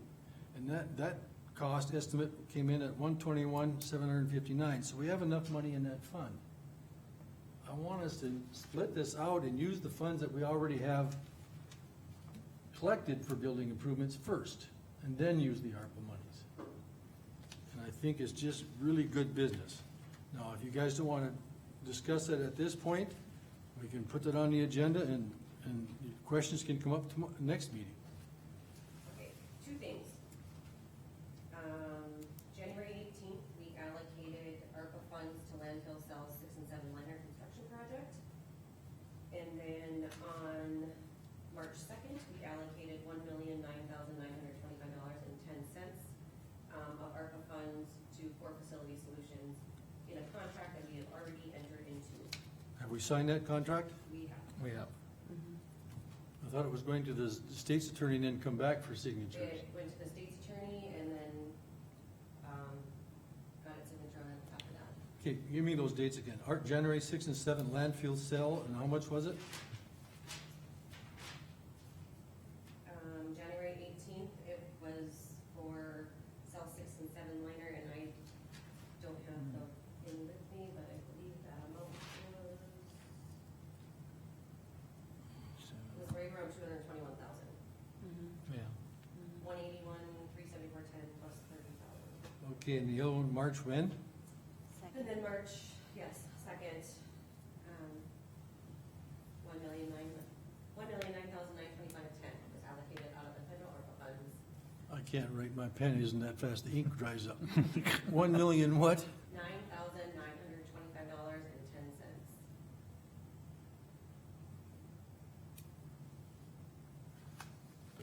So we basically, well, okay, we've entered into those agreements, okay? We can still use Fund 2101 to pay for those sections of that contract. Or continue it, since that's a CE and accrues interest, I'll let that accrue. You never know what building improvements you're gonna need later down the road. It's not like We this were, is gonna be the end of it. Okay. no, yeah. we were budgeting No. $50,000 each year towards building funds and putting in there. It never got put in 2022's budget, but that's what we had started a couple years ago. And we can continue to do that, $50,000 each year. But what I'm saying is, okay, guys, we're gonna say, wow, we got all this money, let's go spend it really fast. And then these bridges come up, and this was made for bridge and road primarily. We don't have money for that. Someplace we have to pay the piper. I say we need to use Fund 2101 to pay for those, for the basement hallway refurbishments and the LED light conversions. And save our ARPA money as much as we can.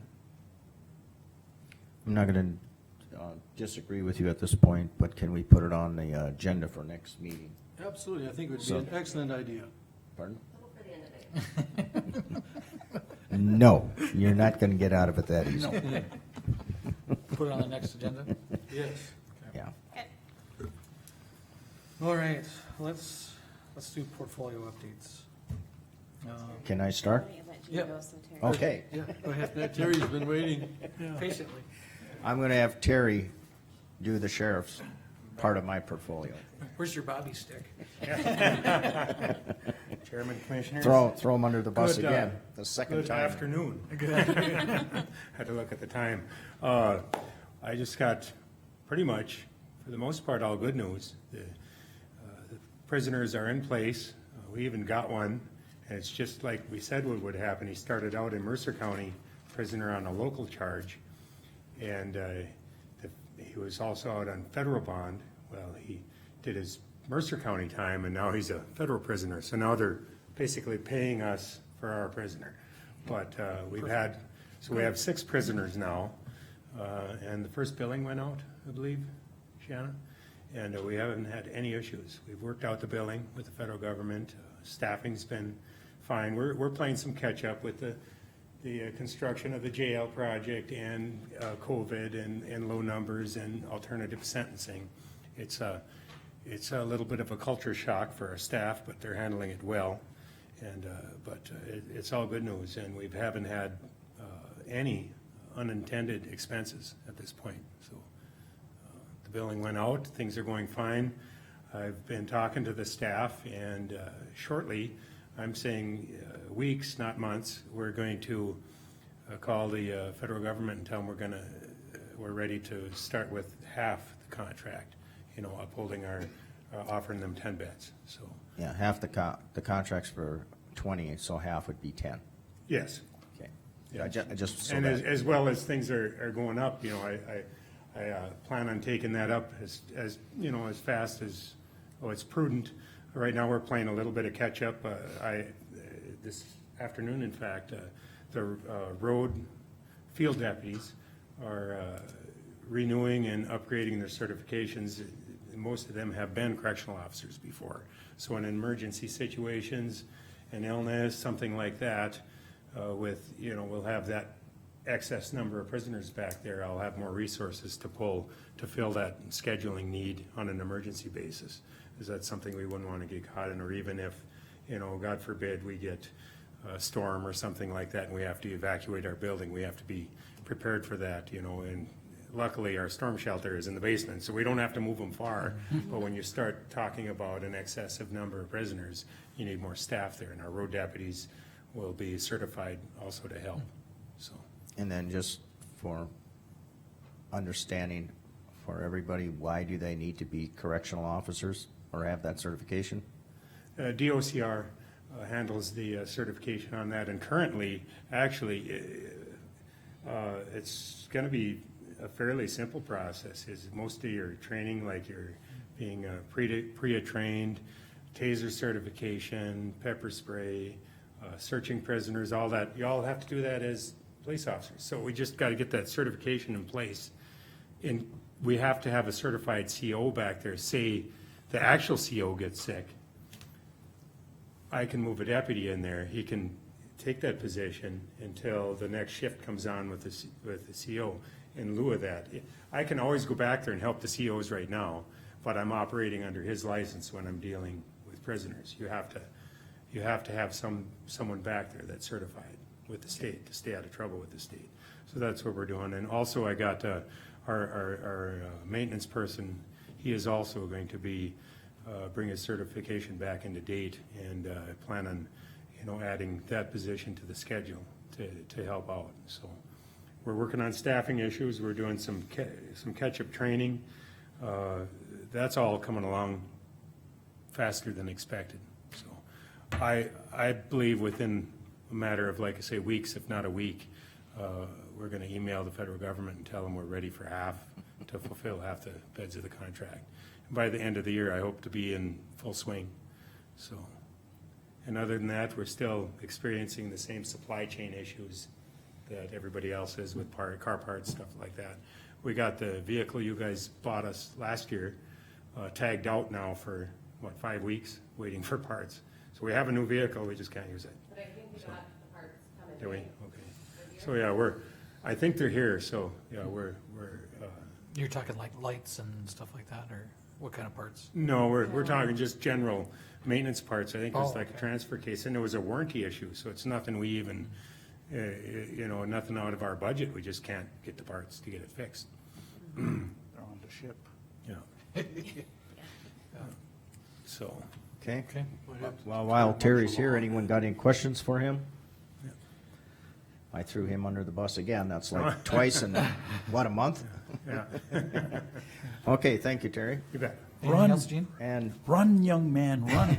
I almost got it out of here. I'm going this time. no, the rest of my departments, I've talked with them. Of course, our state's attorney, he has pneumonia right now. He's sick, so that's why he wasn't able to attend. Pardon? What? Can't tell medical conditions. Oh, sorry. He's not I here. said, no, not I available. didn't say what for. Yeah, you said something. Yeah. He said something. Oh, okay, moving on. Our state's attorney's not present today. Yeah, there we go. Okay. He should be back soon. The other department that I have, and I have nothing else then. You got me all befuddled now. Yeah, you walked out of it pretty good, though. Go ahead, Marv. The only thing that I have is, we did have a planning and zoning meeting, and at that meeting, I brought up the setback concern regarding our ordinances in the building that was presented to the board. And planning and zoning asked our state's attorney to acquire an opinion on enforcement of our ordinance setbacks from our attorney general. We've asked our state's attorney to get that. I'm just letting you know that that's where we're at, because we have ordinances, how do you enforce them, not enforce them? And it couldn't carry over to some other parts, so that's what we did. That's all I have. Okay, my portfolios, Fair Board's been meeting pretty much every other week. They got their entertainment under contract. They should have a finalized schedule here at their next meeting.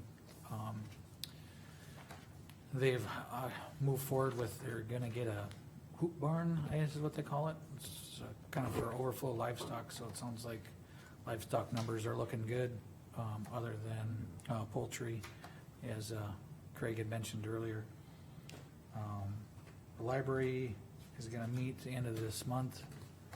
Water Resource Board, they kind of went through their budget for next year, and they do a biannual request to the state for matching funds, so they had to submit that by the end of March, so that should be in. And I was just gonna let the board know I have a schedule conflict. I will not be here for the May 4th meeting, so. Liza? Yeah, so for the ambulance, probably one of the biggest things they're working on right now is just ensuring the safety of their employees. So they're adding some cameras and a new door system, so that way we won't have to redo the whole door lock system the next time if something happens with an employee. Still waiting on the new ambulance to come. They're still saying it's quite a ways out, but we have talked about putting the new radio system for siren in that new ambulance. And I believe, as far as I last knew, they're still down one EMT, full-time EMT. So if anybody knows anybody. I went out and met with Candy out at the landfill, saw where the dirt piles were that she needed moved and stuff, and she even offered to, she said, even if I can just get a truck there, this was before I knew about the truck running. Sure. Yeah. She could have her employees, because it would be on private property, so they wouldn't need a CDL, she could have her employees run the truck as well, Right. if Ken didn't have the staff members to run the truck at that time too. So she was trying to offer different solutions to help with that. She also did mention though too, that she's pretty concerned about the fuel prices and all the prices of everything, and she may have to look at another increase of $5 in 2023. So she wanted everybody to be aware. Wayne? Oh, I'm sorry, and I was gonna mention Shanna's resignation and that we need to do an appointment for that, but then you guys added it to that, so. Go ahead. Just want a little mentioning, Jim's on vacation right now, But anyhow, he did get a he's fully staffed. He got a application and filled that position here for the, I believe it's For the part-time, is there time fight, position? yeah, Yep. yeah. So I guess, that's about all I have for today. Okay. Go ahead, Mark. I apologize. I just want to mention that our board had a resignation, right, Shanna, for planning and zoning? And I'll let Shanna address that. I think does it have to be from Stanton? For planning and zoning. For planning and zoning. Planning and zoning. Who resigned? I can't- No, he was gone before, the later one. I don't have, Bill Marlene? no, right before him. See, I can't think of his name, I got a brain. Do we blank. designate certain Well, I know locations? that we had advertised for, is Lee- it Lee- Ricky Shive? Ricky or Richard? Who's on Ricky's line? Rick's, retired, or resigned, Yeah, yes. so it's not his position that we need to fill? No. We haven't filled his though, have we? Well, I anyhow, don't we, think we've The only other appointed one anyone. would have been Leroy Beckel. Is that one he's thinking? And that's who Bill Steffen issues, that was Leroy, yep. Yeah, okay. who's the other persons on the board? Help me out with We the have names. Mike Esslinger, Rodney Migon. you two, Wes Klein, Wes Klein, Bill, Prior to that. and Ricky, that's it. that's it. And then your two representatives from Shannon. The only two that I Okay. know are- Leroy and. Please and Rick. disregard, please disregard, I'll get you the information so Yeah, I and can Rick, yeah, inform you guys intelligently. okay. My mistake. That's all I got. Auditor resignation. We have a notice that was May 12th? Correct. Maybe May 12th. It said maybe there, so. So I guess what do we do for, We'll need to advertise then, well, to appoint. For a That- temporary appointed auditor, and Right. the term goes until April or something? March 31st of 2023, because the auditor that is elected will begin their term April 1st of 2023.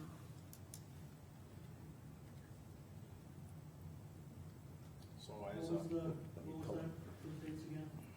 They would be appointed effective from May 13th to March 31st.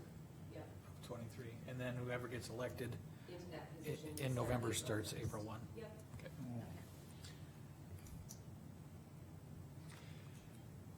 So, So- the question is, we do have to advertise, correct? Correct.